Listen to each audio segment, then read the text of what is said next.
বাসার সামনে পৌঁছে আদিত্য আর অনামিকা বাসায় ঢুকল। প্রায় রাত 10:30 বাজে। ড্রয়িং রুমের কাছাকাছি এসেই আদিত্য অনামিকার হাত টেনে ধরে ওকে থামিয়ে দিল। অনামিকা বলল, কি হলো, থামালে কেন? আস্তে কথা বলো। আদিত্য একটু আড়াল করে অনামিকাকে দাঁড় করিয়ে বলল, এখান চুপ করে দাঁড়াও আর ড্রয়িং রুমের দিকে তাকিয়ে দেখো। অনামিকা ড্রয়িং রুমের দিকে তাকিয়ে দেখল আদিত্যের বাবা মা দুজনেই সোফায় পাশাপাশি বসে টিভি দেখছেন। আদিত্যের মায়ের মাথাটা ওর বাবার কাঁধে ঠেকিয়ে রাখা আছে। আদিত্যের বাবা পেছনে থেকে হাতটা দিয়ে ওর মায়ের কাঁধে রেখেছে। আদিত্যের মা একেবারে বাচ্চাদের মতো সোফায় 2 পা উঠি গুটিসুটি মেরে বসেছেন। দুজনে একটু একটু ঝগড়া করছে। আদিত্যের বাবা খবর দেখবেন আর আদিত্যের মা সিরিয়াল দেখবেন। এ নিয়ে রোজই তাদের দুষ্টু মিষ্টি ঝগড়া চলতে থাকে। অনামিকা মুগ্ধ দৃষ্টিতে তাকিয়ে থেকে বলল, কি সুন্দর তাই না আদি? আমার খুব ভালো লাগে এমন রিলেশনগুলো। একেবারে নিখাদ ভালোবাসা। এই বয়সে এসেও কজনই বাপারে প্রথম যৌবনের মতো ভালোবেসে যেতে। আদিত্য অনামিকার কাছে গিয়ে ওকে দেয়ালের সাথে ঠেস দিয়ে ওর গলায় হাত রেখে বলল, তুমি এখানে বাবা মাকে দেখেছ। আমি শুধু বাবা মাকেই নয়, তাদের মধ্যে আমাদের ভবিষ্যৎ দেখেছি। অনামিকা ছলছল দৃষ্টিতে তাকিয়ে আছে আদিত্যের দিকে। আদিত্য আলতো করে চুমু দিল অনামিকার কপালে। তারপর বলল, চলো এবার যাওয়া যাক। তাদের রোম্যান্সে একটু পানি ঢেলে দেই। ফাজিল। কি ভাববে তারা? কিচ্ছু ভাববে না। বাসায় কিন্তু জানে না যে আমরা আজকে ব্যাক করব। তাহলে তো সারপ্রাইজ হয়ে যাবে আমাদেরকে দেখে। চলো। ওরা দুইজনে গিয়ে দাঁড়ালো বাবা মায়ের সামনে। আদিত্য বলল, কি আমাদেরকে বাইরে পাঠিয়ে নিজেরা দেখি ভালোই রোম্যান্স করছো। আদিত্যের বাবা বলল, ব্যাটা নির্লজ্জ। বাবা মায়ের রোম্যান্সে এত জ্বালাতন করিস কেন? আচ্ছা, ভুল হয়েছে। মা, আমাদের ক্ষুধা পেয়েছে। কিছু খাবার মিলবে কি? আদিত্যের মা বললেন, তোরা ফ্রেশ হয়ে আয়, আমি খাবার দিচ্ছি। মা, খালাকে দিয়ে উপরে পাঠিয়ে দিও প্লিজ। আচ্ছা বাবা, ঠিক আছে। আদিত্যের বাবা বলল, তা কেমন ঘুরলে রাঙামাটি? খুবই ভালো বাবা, সময়টা ভালোই কেটেছে আমাদের। আচ্ছা, নাতি নাতনির মুখ দেখব কবে সেটা বল ব্যাটা। অনামিকা লজ্জায় লাল হয়ে গেছে। এরা কি সত্যি বাপ ছেলে নাকি? বিশ্বাস হতে চায় না। লজ্জায় অনামিকা আর 1 সেকেন্ডও না দাঁড়িয়ে নিজের রুমে চলে গেল। আদিত্য বলল, দিল তো আমার বউকে ভাগিয়ে। কি দরকার ছিল ওর সামনে এই কথাটা বলার? যা যা, এবার তুইও যা বউয়ের পেছনে পেছনে। আদিত্য রুমে গিয়ে দেখে অনামিকা বিছানা ঠিক করছে। আদিত্য ওর পেছনে থেকে কোমর জড়িয়ে ধরে বলল, খুব লজ্জা পেয়েছ বুঝি? পাবো না। বাবা এভাবে বলল, লজ্জায় আমার মরে যেতে ইচ্ছে করছিল। তুমি মরে গেলে আমার কি হবে শুনি? ইস ঢং। যদি মরে যাই 3 মাস পরেই নতুন বউ ঘরে তুলে আনবা জানিত। তোমরা ছেলেরা তো এমনই। আদিত্য অনামিকাকে নিজের দিকে ঘুরিয়ে বলল, একটা মারি দিব ধরে। বিয়ে কবার করে মানুষ? আমি তোমাকে মরতে দেব না। আরেক বিয়ের কথা তো দূরেই থাক। আমার বাঁচা মরা কি তোমার হাতে নাকি? আদিত্য অনামিকার ঠোঁটের উপরে আঙুল চেপে ধরে বলল, চুপ, একটা কথাও না আর। এসব বাজে কথা কখনো বলবে না কেমন? আমার কষ্ট হয় খুব। অনামিকা আর কথা বাড়াল না। আদিত্য বলল, চলো ফ্রেশ হয়ে আসি। আগে তুমি যাও, আমি রুম গুছিয়ে তারপর ফ্রেশ হব। খালা তো সব গুছিয়েই রেখেছে। আর কি গুছাবা? কাপড়গুলো বের করতে হবে ব্যাগ থেকে। মা যদি দেখে ফেলে কোনোভাবে কি ভাববে তাহলে? কিছুই ভাববে না। আর দেখবেই বা কেন? তুমি তো আর ওসব পরে বাইরে বের হবা না। তোমাকে বুঝাতে পারবো না। যাও ফ্রেশ হয়ে আসো। আমি কাপড়গুলো আলমারিতে রেখে নেই। পরে রাখা যাবে। একসাথে ফ্রেশ হব, আসো না। না, আমি পরে ফ্রেশ হব। আগে এগুলো গুছিয়ে নেই। আদিত্য বিছানায় শুয়ে বলল, জলদি গুছাও। একসাথে ফ্রেশ হব। মানে একসাথে যেতেই হবে? হ্যাঁ, জলদি করো। খালা খাবার নিয়ে এসে পড়বে। ঠান্ডা হয়ে গেলে খেতে ইচ্ছে করবে না। গোসল করে এসে এই হালকা শীতে ঠান্ডা খাবার গলা দিয়ে নামবে না। আমি তো গোসল করব না এখন। করতে হবে। এই শীতে রাতের বেলায় কেন গোসল করব এখন? হাত মুখ ধুয়ে চেঞ্জ করে নিলেই তো হবে। আরে বাবা, হট শাওয়ার নিব। সমস্যা কি? উফ, তুমি একটা অসহ্য। হ্যাঁ, এখন জলদি কাজ সারো। অনামিকা কাপড় গুছিয়ে শেষ করতেই আদিত্য ওকে কোলে করে ওয়াশরুমে নিয়ে গেল। তারপর শাওয়ার ছেড়ে দিল। দুইজনেই ভিজে গেছে। অনামিকা বলল, কি করলা এটা? তুমি খুব খারাপ। হ্যাঁ ম্যাম, আমি জানি। আদিত্য অনামিকার কোমর চেপে ধরে ওকে কাছে নিয়ে আসলো একটানে। অনামিকার শরীরে আলতো করে স্পর্শ বুলিয়ে দিচ্ছে আদিত্য। তারপর ওর কানের কাছে এসে বলল, সাবান মেখে দিব? অনামিকা আদিত্যের কথায় ও স্পর্শে বারবার কেঁপে কেঁপে উঠছে। ওর নিঃশ্বাস ভারী হচ্ছে বারবার। গোসল শেষে অনামিকার মুখ, ঠোঁটে, গলায় লেগে থাকা পানি আদিত্য যত্ন সহকারে নিজের ঠোঁট দিয়ে শুষে নিল। আদিত্য যখন অনামিকার গলায় ঠোঁট বসালো, অনামিকা আবেশে চোখ বুজে ফেলেছে। দুই হাত দিয়ে আদিত্যের চুল খামচে ধরেছে। ভারী ভারী নিঃশ্বাস নিচ্ছে মেয়েটা। আদিত্য মুখ তুলে অনামিকার গলার দিক থেকে গাড়ে হাত রেখে বলল, অভ্যেস করে ফেলো। আমি রোজ এভাবে তোমার শরীরে লেগে থাকা অবশিষ্ট পানির কণাগুলো ঠোঁট দিয়ে শুষে নেব। অনামিকা তার পা দুটো উঁচু করে আদিত্যকে জড়িয়ে ধরেছে। আদিত্য অনামিকাকে বলল, তুমি থাকো, আমি কাপড় দিচ্ছি তোমার। খালা এসে বোধহয় খাবার দিয়ে চলে গেছে। অনামিকা আদিত্যের বুক থেকে মাথা উঠিয়ে বলল, এমাছি, আমাদের দুইজনের কাউকেই উনি রুমে দেখেননি। কি ভাববে? কচু ভাববে। এত কিছু মনে নেয় না উনি। যতটুকু কাজ করার তা করেই চলে যায়। তবুও কেমন না? না, কিছু না। তুমি এখন স্লিভলেস টপস আর হাফ কোয়ার্টার জিন্স পরবা। আমি পরব না। জিন্স পরর আমি কমফোর্টেবল না। আচ্ছা, তাহলে কিছু পইরো না। অনামিকা আদিত্যের বুকে ধিমধাম করে কয়টা কিপ বসিয়ে দিল। তারপর বলল, তুমি খুব খারাপ। লজ্জা করে না এভাবে বলতে? নির্লজ্জ কোথাকার। আহারে বউটা। হঠাৎ করেই আদিত্যের চোখ পড়ল অবামিকার বুকের দিকে। তারপর বলল, এই তুমি আমাকে আগে বলনি কেন তোমার বুকে তিল আছে? দারুণ তো তিলটা। অনামিকা তোয়ালেটা উপরে উঠিয়ে বলল, অসভ্য কোথাকার। ওখানে আমি চুমু খাব। কি? উফ, কি অসহ্য। যাও, বেরো। আমার ঠান্ডা লাগছে এবার। অনামিকা ধাক্কা দিয়ে আদিত্যকে বের করে দিল।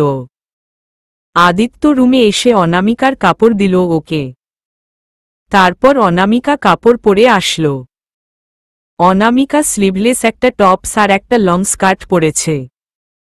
অনামিকা ওয়াশরুম থেকে বেরিয়ে এসে দেখে আদিত্য খালি গায়ে আয়নার সামনে দাঁড়িয়ে চুল ঠিক করছে।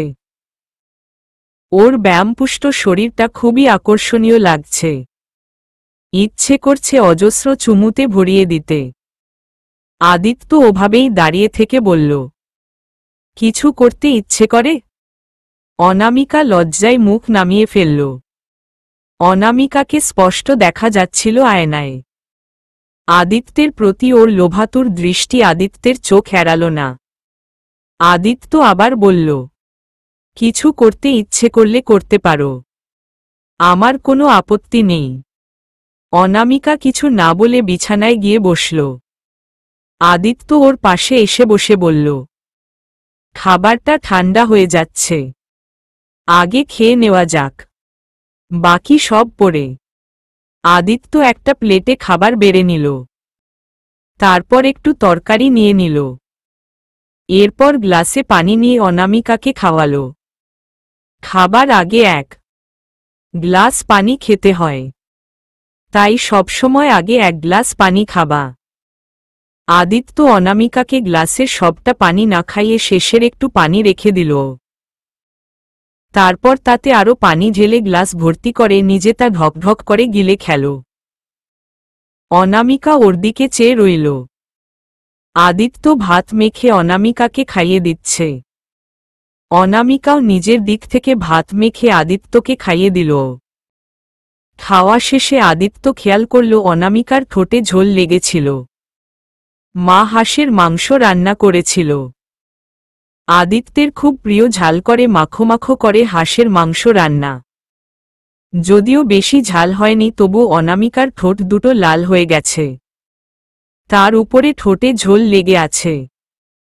আদিত্য লোভ সামলাতে না পেরে সামনে এগিয়ে গিয়ে অনামিকার ঠোঁট দুটো নিজের ঠোঁটে পুরে নিল। আদিত্য অনামিকাকে বুকে জড়িয়ে নিয়ে শুয়ে রইল। অনামিকা বলল, আচ্ছা, কাল থেকে কি অফিস চলে যাবা? না, কাল থেকে না, আজ তো বুধবার, একেবারে শনিবার থেকে যাব।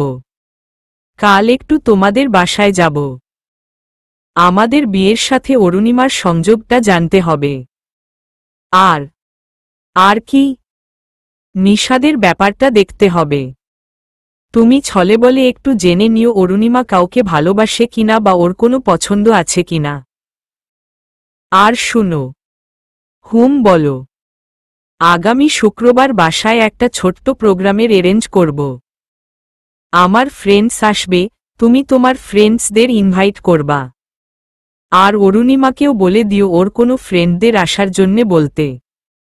কিসের প্রোগ্রাম? কোনো স্পেশাল কারণ নেই, আমাদের বিয়ের পর ফ্রেন্ডরা পার্টি চেয়েছিল, তাই ভাবলাম দিয়েই ফেলি, না হলে জ্বালিয়ে মারবে। ওহহ, আচ্ছা। বিয়েতে কত খরচ, কত ঝামেলা, তাই না? না, মজা লাগে খুব। আমি তো ভাবছি আরও কয়েকটা বিয়ে করে ওই মজাটা লুটব। কি ভালো হবে তাই না বলো? প্রতিবার বিয়ে করে বউ মেয়ে হানিমুন করব, ঘুরব, পার্টি করব, কতগুলো শালা শালি পাব। জানো, আমি ভেবেছিলাম 64 জেলায় মোট 64টা বিয়ে করব। এতে হবে কি জানো? ফ্রিতেই সারা বাংলাদেশ ঘুরে নেওয়া যাবে। ভালো না আইডিয়াটা? অনামিকা ততক্ষণে আদিত্যের বুক থেকে মাথা তুকে ওর দিকে তাকিয়ে রইল।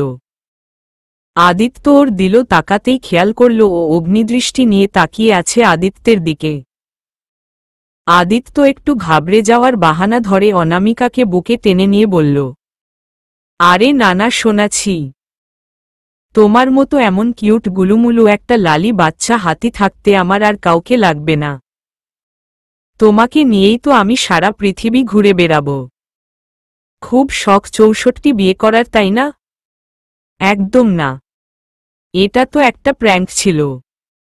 আর কোনো দিন যদি এমন প্র্যাঙ্ক করেছ তাহলে তোমার হাড্ডি ভেঙে গুঁড়ো গুঁড়ো করে দেব।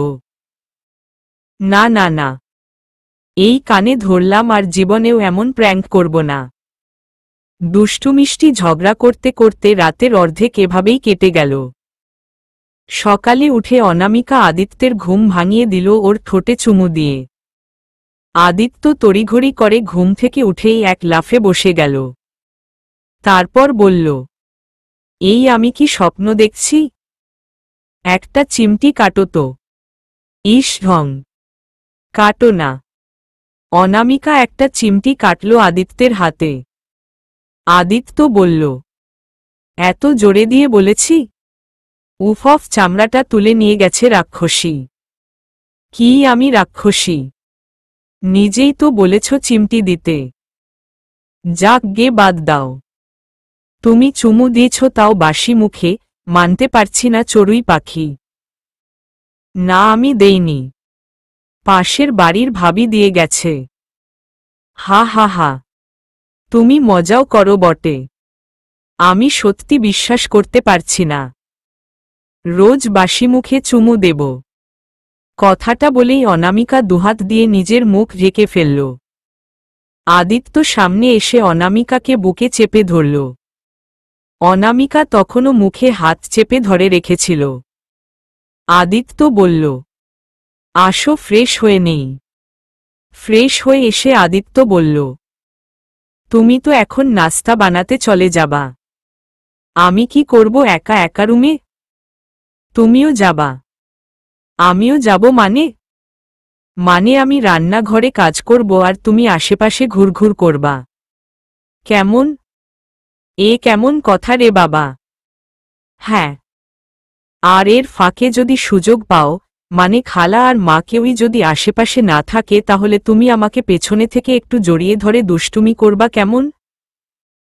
আদিত্য হা হয়ে আছে অনামিকার কথা শুনে। আদিত্য অনামিকার কাছে গিয়ে বলল, এই তুমি ঠিক আছো তো? সত্যি করে বলো, কে তুমি?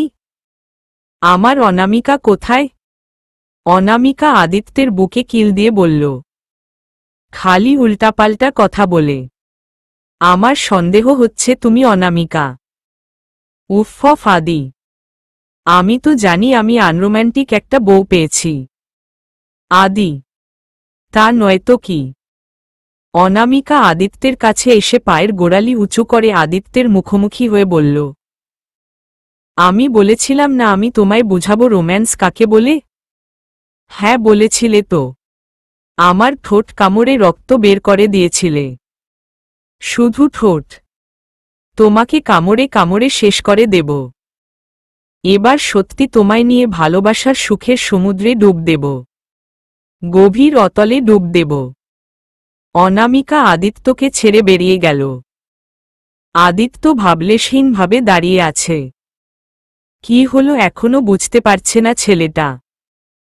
তারপর একটা মুচকি হাসি দিয়ে টি শার্ট পরে বেরিয়ে গেল। অনামিকা রুটি বেলছে। ওর শাশুড়ি ভাজছে। খালা নেই এদিকে আশেপাশে। আদিত্য রান্নাঘরের সামনে ঘুরঘুর করছে। আদিত্যকে বেশ কয়েকবার আর চোখে দেখল ওর মা, তারপর অনামিকাকে বলল, বুঝলে বৌমা, আদির বাবাও এমন ছিলেন। আমি যখন রান্নাঘরে কাজ করতাম তখন সারাটা সময় মানুষটা রান্নাঘরের আশেপাশেই ঘুরঘুর করত। অপ্রয়োজনেও রান্নাঘরে আসত। আমার সময়ে তো ভরা বাড়ি ছিল। আদির কাকা, ফুফু, চাচি, দাদি সবাই ছিল। ভাবিরা খেপাত। বলতো বউকে ছাড়া এক মুহূর্ত চলে না। আদিটাও তার বাপের মতোই হয়েছে। অনামিকা লজ্জায় মুখ নামিয়ে রেখেছে। লাল হয়ে গেছে মেয়েটা। ইস, কেন যে ও আদিত্যকে বলতে গেল এখানে এসে হাঁটাচলা করার জন্যে। আদিত্যের মা একটু রান্নাঘরের বাইরে যেতেই আদিত্য এসে অনামিকার গালে একটা চুমু দিয়ে দৌড় দিল। অনামিকা বুঝে ওঠার আগেই মাত্র কয়েক সেকেন্ডেই ঘটনাটা ঘটে গেল। অনামিকা স্তব্ধ হয়ে দাঁড়িয়ে রইল। অনামিকার শাশুড়ি এসে কিছুক্ষণ ওর দিকে তাকিয়ে তারপর ওর দৃষ্টি যেদিকে সেদিকে তাকাল। উনি ঠিক কি বুঝতে পারল কে জানে। অনামিকাকে কিছুও বললেন না। নাস্তা খাওয়ার সময় আদিত্য মাকে বলল, মা, আজকে একটু ওদের বাসায় যেতে চাচ্ছিলাম। কাল চলে আসব। একটা ছোট্ট কাজ আছে। হ্যাঁ, যাবি তো যা। আমি কি নিষেধ করেছি নাকি? তবে জলদি চলে আসবি। বাড়ি ফাঁকা লাগে। আচ্ছা মা। সকালে নাস্তার পরেই ওরা অনামিকাদের বাসায় গেছে। বাসায় গিয়ে দেখে অরুণিমা বসে টিভি দেখছে। অনামিকার বাবা অফিসে গেছে। অনামিকাকে দেখেই অরুণিমা জড়িয়ে ধরে বলল, কত মিস করছিলাম তোকে বুবু। ফিরে এসে একটা কলও করলি না। ফিরেছি তো কাল রাতে। কল করার সুযোগ কই বল। আজ আসবো বলে আর কল দেইনি। আগে বলিসনি কেন? বাবাকে দিয়ে মাছ মাংস আনিয়ে রাখতাম। ফ্রিজে কিচ্ছু নেই। দুলাভাইকে নিয়ে এসেছিস, খাওয়াব কি? যা আছে তাতেই চলবে। আচ্ছা তোরা বসে একটু বিশ্রাম নিয়ে আমি বাবাকে একটু কল দিয়ে আসি। অনামিকা আর আদিত্য ছলে বলে কৌশলে অনেক চেষ্টা করেছে অরুণিমার থেকে ওদের বিয়ের যোগসূত্র বের করার। কিন্তু অরুণিমা নাছোড়বান্দা। ও কোনোভাবেই স্বীকার করছে না। অনামিকা আদিত্যকে বলল, আচ্ছা বাবাকে জিজ্ঞেস করব? না না, বাবাকে টানার দরকার নেই। এক কাজ করা যায়। কি? অরুণিমার সবচেয়ে কাছের ফ্রেন্ড কে যেন? তোমার ফ্রেন্ডটা আদ্র? হ্যাঁ হ্যাঁ, ওর কাছ থেকে জানা যেতে পারে। যেহেতু ওরা খুব ক্লোজ ফ্রেন্ড। আই হোপ সে জানে। ওর সাথে শেয়ার করতেও তো পারে। কি জিজ্ঞেস করব ওকে? সেটা আমি তোমায় শিখিয়ে দেব। এখন তুমি জেনে নাও অরুণিমা কাউকে পছন্দ করে কিনা। নিশাদকে একটা কিছু তো জানাতে হবে। বেচারা আশায় বসে আছে। আচ্ছা। বিকালে প্রাইভেট শেষ করে এসে অরুণিমা টিভি দেখছে বসে বসে। অনামিকা ওর পাশে এসে বসল। তারপে জিজ্ঞেস করল, তোর পড়াশুনো কেমন চলছে? আর বলিস না বুবু, এই পড়ার চাপে আমি একদিন পটল তুলব দেখিস। কেন যে সায়েন্স নিতে গেলাম। পড়া, প্র্যাকটিক্যাল, ল্যাব এসব করতে করতে আমি শেষ। আয়নার সামনে দাঁড়িয়ে চুল ঠিক করছে। এখানে পটল তোলা বলতে মরে যাওয়াকে বুঝানো হয়েছে। তুমি যে পড়াকু মেয়ে। নাইলে তো কি? এমনি এমনি কি ভালো পয়েন্ট আসে নাকি আমার? না পড়লে সেটাও আসবে না। কবে জানি পটল তুলে ফেলি তার চিন্তায় আছি আমি। আচ্ছা পটল তুলে পটলের ব্যবসা দিস। হা হা হা। আচ্ছা দেব। আমি মালিক থাকব আর তুই বিক্রি করবি। যা লাভ হবে সব আমার। ফাজিল মেয়ে। আচ্ছা শুন, সামনের শুক্রবার বাসায় একটা প্রোগ্রাম আছে। তোর কোনো ফ্রেন্ড আসার থাকলে নিয়ে আসিস। বড় করেই অ্যারেঞ্জ করছে প্রোগ্রামটা। Wow, seriously? যাক ভালো হয়েছে। আমি একটু রিফ্রেশমেন্ট পাব। আমি রাতে তোকে জানাবো কয়জন যাবে আমার ফ্রেন্ডকে। আচ্ছা। কিছুক্ষণ চুপ থেকে অনামিকা বলল, ওরু। বুবু বল। তুই কি কাউকে পছন্দ করিস? অরুণিমা সোফায় আধশোয়া হয়েছিল। অনামিকার কথা শুনে উঠে বসল। তারপর বলল, হঠাৎ এই কথা কেন বুবু? জানতে ইচ্ছে হল। বাসিস? কাউকে কি পছন্দ করিস? কে ছেলেটা? আমার কলেজের ছেলেই। অনার্স ফাইনাল ইয়ারে পড়াশুনো করছে। ওহহ। তোদের মধ্যে কি কোনো রিলেশনশিপ? মানে তোরা কি একজন অন্যজনকে ভালোবাসিস? তোরা বিষয়টা নিয়ে কতটা সিরিয়াস? বুবু, আমরা রিলেশনটা নিয়ে সিরিয়াস। আর আমরা বিয়ে পর্যন্ত যেতে চাই। যদি তোর কোনো আপত্তি না থাকে তাহলে আমি শুক্রবারে প্রোগ্রামে নিয়ে যেতে চাই ওকে। আর পরিচয় করিয়ে দিতে চাই। আচ্ছা ঠিক আছে, তাহলে এখান পর্যন্তই থাক। বাকিটা না হয় দেখা হওয়ার পরেই বলা যাবে। আচ্ছা বুবু। বাসায় ফিরে আসার পর আদিত্য অনামিকাকে বলল, বেচারা নিশাদের কপালে মেয়ে নাই। দুনিয়াতে কি মেয়ের অভাব পড়েছে নাকি? কত মেয়ে আসবে যাবে। আচ্ছা, অরুণিমা কাকে ভালোবাসে? ওর কলেজে নাকি পড়ে? অনার্স ফাইনাল ইয়ারে। নাম কি? ছেলে কেমন? নাম তো জিজ্ঞেস করিনি। কেমন ছেলে সেটাও জানি না। ও বলল শুক্রবার এখানে নিয়ে আসবে নাকি। ও আচ্ছা, আসুক তাহলে। হুম। এই শুনো না, একটু বাইরে যাবা? কোথায় যাবা? আমা খুব ফুচকা খেতে ইচ্ছে করছে। আমি বাসায় নিয়ে আসব। কেমন? না, আমি বাইরে গিয়েই খাব। বাসায় বসে খাওয়ার মধ্যে কোনো মজা নেই? এটা আবার কেমন কথা? বাইরে বসে খেলে যা বাসায় বসে খেলেও তো একই। উহু, একই নয়। বাসায় বসে খাবো চার দেয়ালের মাঝে। আর বাইরে খেলে কি হবে? হালকা বাতাস বইবে, আশেপাশে নানান মানুষজন থাকবে। মাঝে মাঝে পাখি ডাকবে। হোক সেটা মিষ্টি ডাক কিংবা কোনো কুৎসিত ডাক। এমন পরিবেশে দাঁড়িয়ে দাঁড়িয়ে খাওয়ার মজাই আলাদা। আচ্ছা বাবা, বুঝেছি। যাও, তৈরি হয়ে নাও। অনামিকা আদিত্যের গলা জড়িয়ে ধরে বলল, তুমি এত ভালো কেন? বাবা, আজকে কি সূর্য পূর্ব দিকে উঠেছে নাকি? সূর্য তো পূর্বেই ওঠে। ওহহ, তাহলে আজকে পশ্চিমে উঠেছে। এতদিন আমাকে খারাপ, অসভ্য, কত কিছু বলে ভরিয়ে ফেলেছ। উফফ, খালি জ্বালাও। এই দেখেছ, আবার শুরু করে দিয়েছ। যাও, রেডি হয়ে নাও। অনামিকা আদিত্যকে আরো শক্ত করে ধরর বলল, যাব না। হুহ। আচ্ছা, বসে থাকো তবে। আমাকে যেন কিছু বলো না আবার যে নিয়ে যায়নি। ফুচকা খেয়ে চেয়েছ? না, বলবো না। কি ব্যাপার হুম? আজ এত ভালোবাসা কেন? মেরে ফেলবা নাকি আমাকে? হ্যাঁ, মেরাই ফেলবো তোমায়। আদিত্য অনামিকার হাত জড়িয়ে ধরে বলল, প্লিজ মারো আমাকে। আমি তোমার হাতে মরতে চাই। তোমার ভালোবাসা পেতে হয়তে মরতে চাই। অনামিকা হাত ছাড়িয়ে নিয়ে বলল, এবার চলো, তৈরি হয়ে নাও। ফুচকা খাবো। একটু আগে না বললে খাবে না? এখন আবার বলছি খাবো। ফুচকার ব্যাপারে কোনো নয় ছয় চলবে না।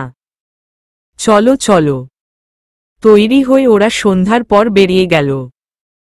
আদিত্য গাড়ি নিয়ে যেতে চাইল। অনামিকা বাধা দিয়ে বলল, কাছেই তো, হেঁটে যাই চলো। ভালো লাগবে খুব। আচ্ছা ম্যাডাম, চলেন। একটা পার্কের সামনে একটা ফুচকার স্টল বসানো। অনামিকা সেখানে গিয়ে ফুচকাওয়ালাকে বলল, মামা 2 প্লেট ফুচকা দিন। একটাতে ঝাল বেশি, আরেকটাতে ঝাল কম। তারপর ফিরে এসে আদিত্যের পাশে দাঁড়াল। আদিত্য বলল, ঝাল বেশি কার জন্যে? আমি খাব। আর কম ঝাল তুমি খাবে? ঝাল খেতে পারো না তবুও ঝাল খাবা?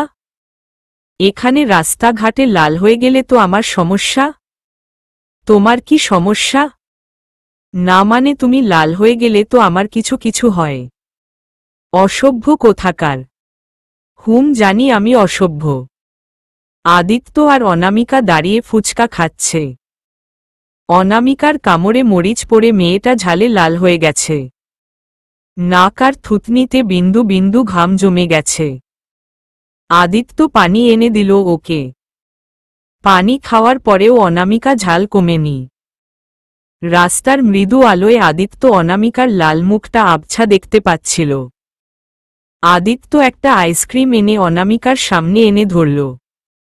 তারপর বলল, নাও, এটা খাও, ঝাল কমে যাবে। অনামিকা আইসক্রিম নিয়ে খাওয়া শুরু করল। আদিত্য ওর দিকে চেয়ে রইল। কিছুক্ষণ পর অনামিকা খাওয়া শেষ করে বলল, থ্যাংক ইউ সো মাচ, খুব ঝাল লেগেছিল জানো না। বেশি পাকনামি করলে এমনই হবে। আমি পাকনামি করেছি? তা নয়তো কি। ঝাল খেতে পারো না তবুও ঝাল দিয়ে নিতে গেলে কেন? হোল্ড করো। একটা কল এসেছে। আদিত্য কল রিসিভ করে কি কথা বলেছে কিছুই বোঝা গেল না। খালি হু হা করেছে। কথা শেষে অনামিকা বলল, কার কল ছিল? এত হু হা করলে? অফিস থেকে। কি বলল?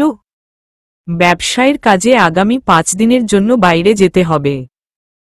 বাইরে মানে? কোথায়? কানাডা। ওহহ, আচ্ছা। কবে যেতে হবে? আগামীকালই। ওহহ। আদিত্য বুঝতে পারল অনামিকার মনটা খারাপ হয়ে গিয়েছে।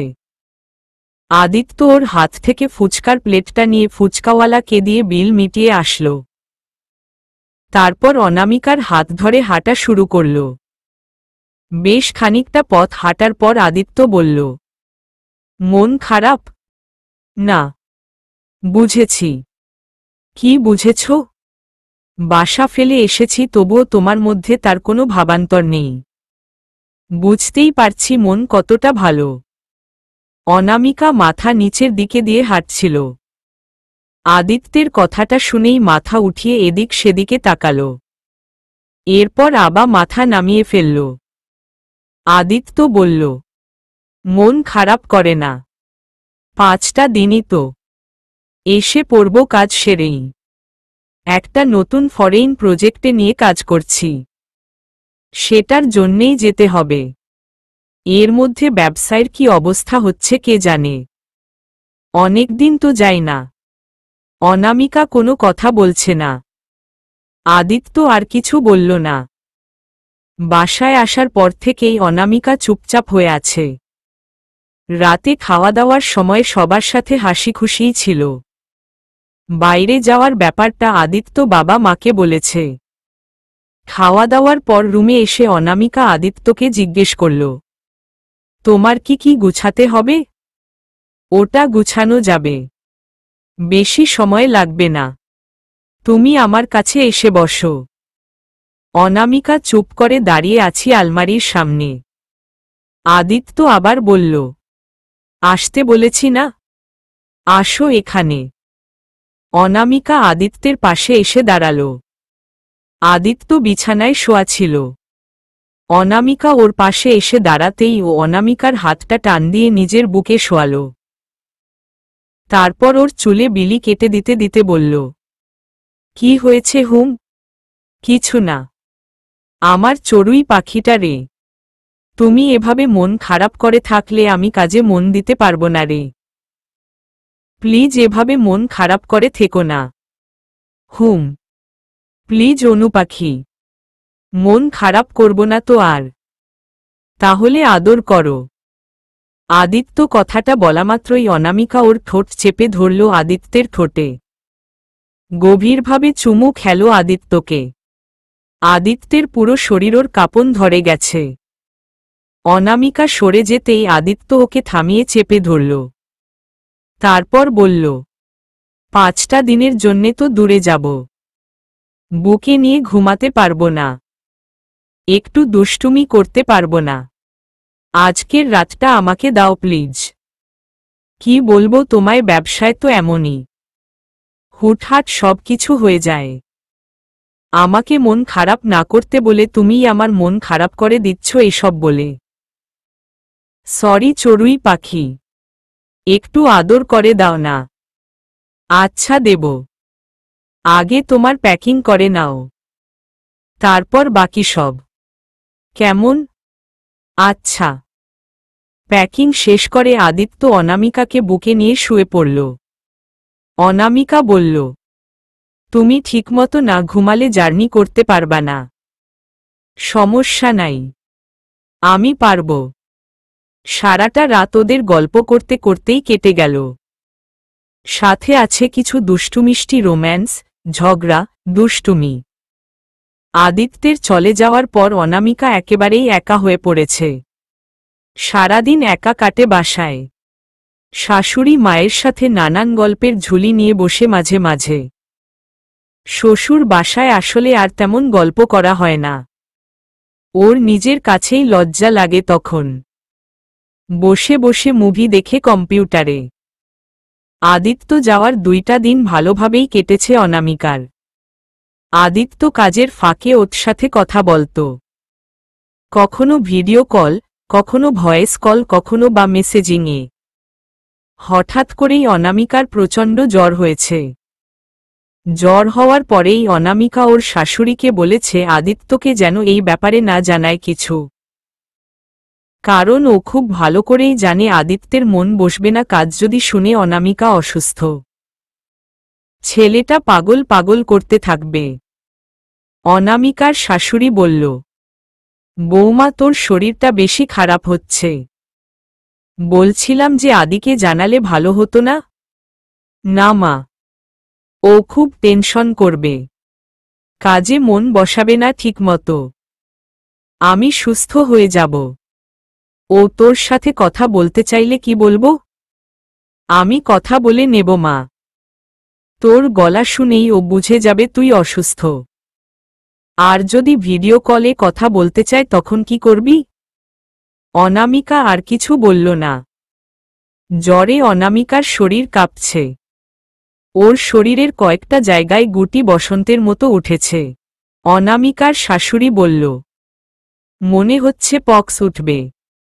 শরীরের অবস্থা বেশি ভালো না, একবার ডাক্তারের কাছে নিয়ে যেতে হবে।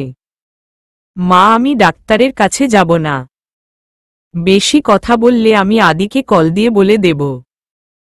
মা আপনি কি চান আপনার ছেলের ব্যবসায় কোনো ক্ষতি হোক?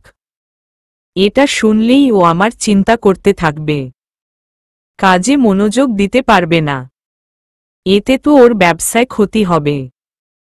অনামিকার শাশুড়ি আর কিছু বলল না।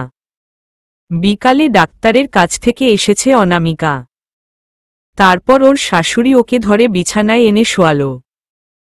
মেয়েটার শরীরে জায়গায় জায়গায় পক্স উঠে ভরে গেছে প্রায়, সেগুলোর কয়েকটা থেকে পানি বের হচ্ছে। শরীরের কি যে অবস্থা হয়েছে মেয়েটার। আদিত্য খুব করে জেদ ধরেছে অনামিকার সাথে ভিডিও কলে কথা বলার জন্যে। আদিত্যের মা ফোনটা অনামিকার কাছে রেখে বললেন আদিত্যের সাথে কথা বলতে। এরপর বাইরে চলে গেলেন। অনামিকা খুব সাহস জুগিয়ে আদিত্যের সাথে ভিডিও কলে এসেই আদিত্যের মনটা খারাপ হয়ে গেল।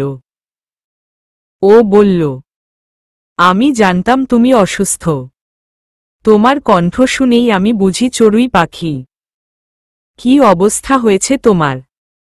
তুমি চিন্তা নিও না, আমি ঠিক হয়ে যাব।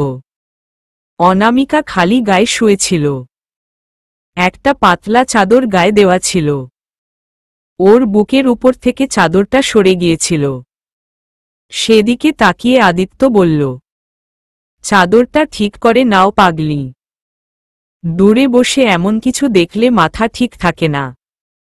অনামিকা লজ্জা পেয়ে গেল। এক হাত দিয়ে চাদরটা টেনে নিল বুকের উপরে। আদিত্য বলল, ইস কি অবস্থা হয়েছে পুরোটা শরীরের, খুব কষ্ট হচ্ছে তাই না? আমি ঠিক আছি আদি, তুমি কবে আসবা? আমার আসতে আরো 2 দিন বাকি, আগামী পরশু ফ্লাইট। জলদি আসো প্লিজ। আসবো চড়ুই পাখি। অনামিকা খুব ভাগ্য করে এমন একটা পরিবার পেয়েছে। ওর শাশুড়ি ওর যথেষ্ট যত্ন নিচ্ছে। জ্বরের কারণে মেয়েটা ঠিকমতো খেতে পারে না, যা মুখে দেয় সবই তিতা লাগে। কিন্তু ওর শাশুড়ি খুব যত্ন করে লেবু দিয়ে মাখিয়ে নিজ হাতে ভাত খাইয়ে দেয়। বকাঝকা করে প্রচণ্ড। এই বকাটা ভালোবাসার। ওর শরীর মুছে দেয়, সময়মতো কাপড় চেঞ্জ করে দিচ্ছ, রাত জেগে পাশে বসে মেয়েটার যত্ন নিচ্ছে। কজন মেয়ে এতটা ভাগ্য নিয়ে জন্মে? অনামিকার সেই ভাগ্যটা আছে, আছে বলেই এমন একটা পরিবারে এসেছে। অনামিকাকে দেখে আদিত্যের খুব বেশি মায়া লাগছে। মেয়েটার কি অবস্থা হয়েছে, ভালোভাবে একটু শুয়েও থাকতে পারে না, পুরোটা শরীরে পক্স উঠেছে। অনামিকার হাতটা আলতো করে ধরে বসল আদিত্য। তারপর বলল, খুব বেশি খারাপ লাগছে বুঝি?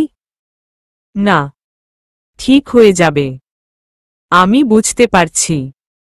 ঠিকমতো শুয়েও থাকতে পারছো না তুমি। আমার ভেতরটা যে কি পরিমাণ কষ্ট হচ্ছে বুঝাতে পারবো না। অনামিকা আর কিছু বলল না। আদিত্য আবার বলল, 3 দিন হয়ে গেছে। কবে ভালো হবে এটা?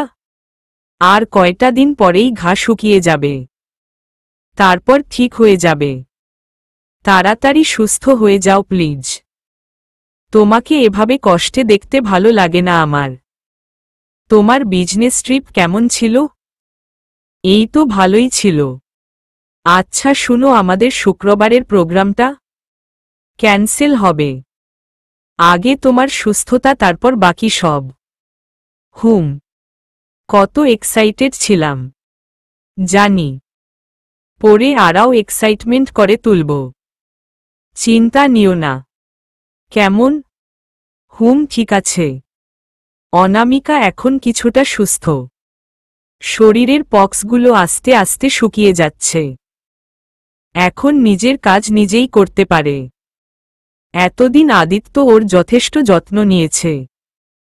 সময়মতো খাইয়ে দেওয়া, গোসল করিয়ে দেওয়া, শরীর মুছে দেওয়া থেকে শুরু করে সব খেয়াল রেখেছে।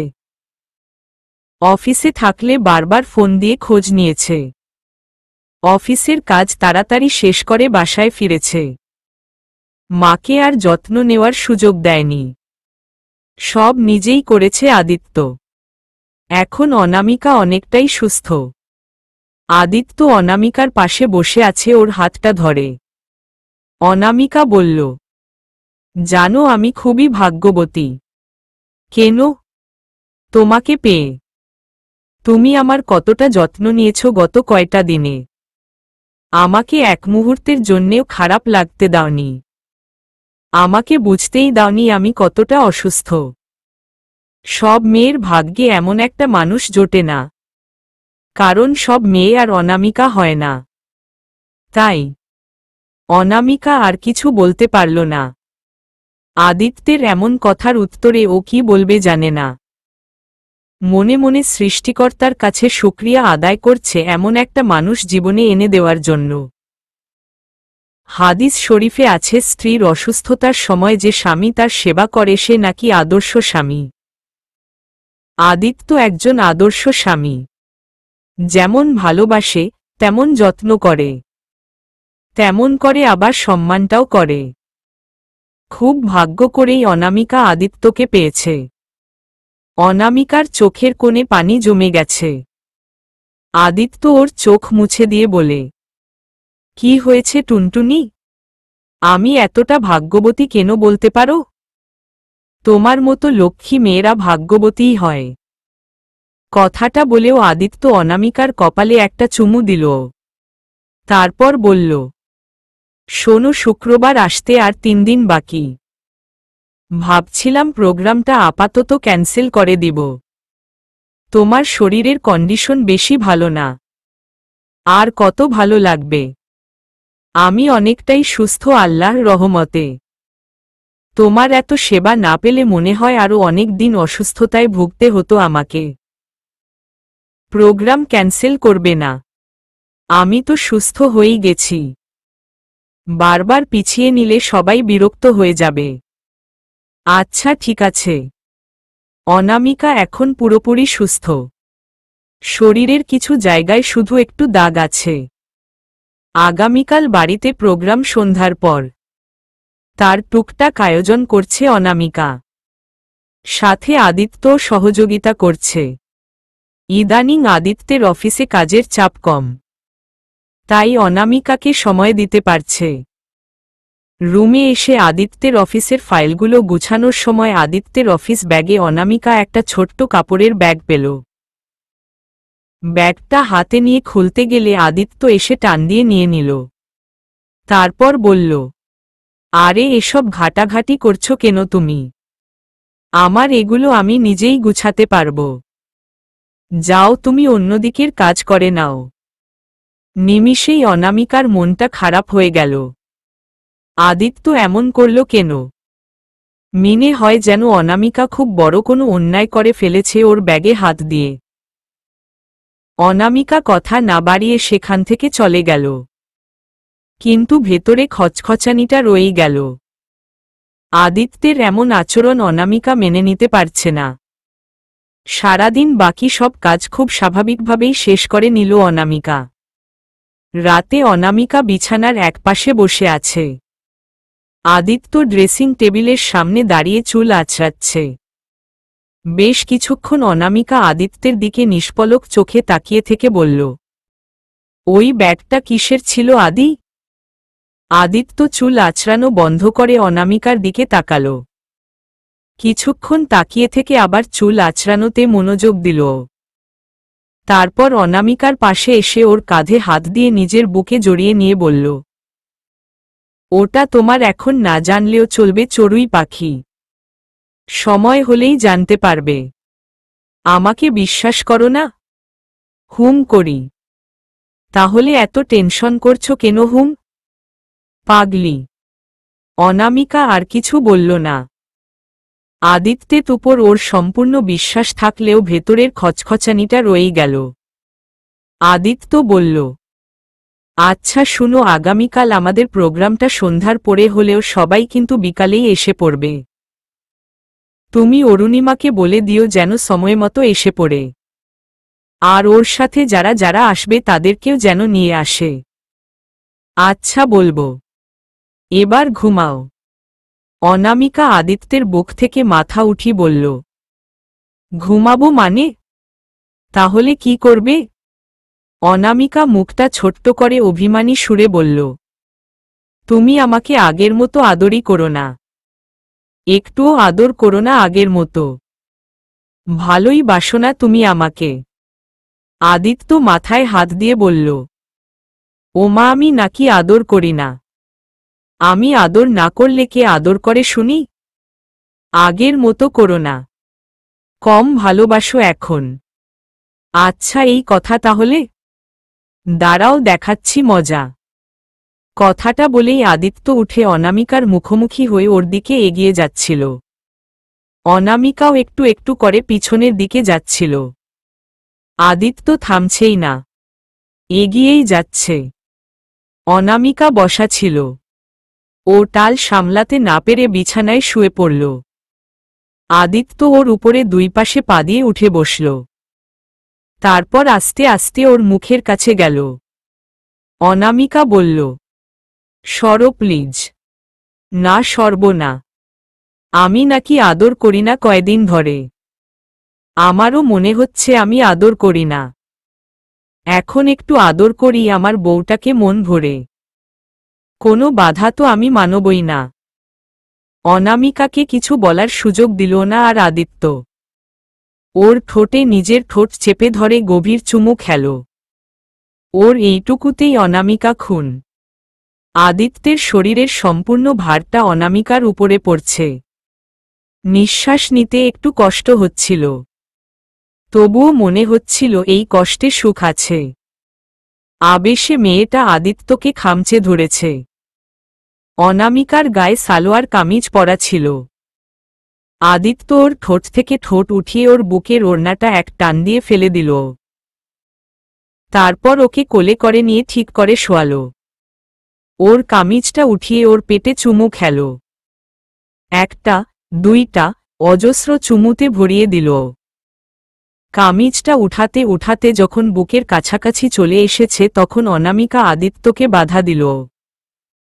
আদিত্য তখন সম্পূর্ণভাবে অনামিকার গভীর ভালোবাসায় ডুব দিয়েছিল। তেমনি অনামিকাও।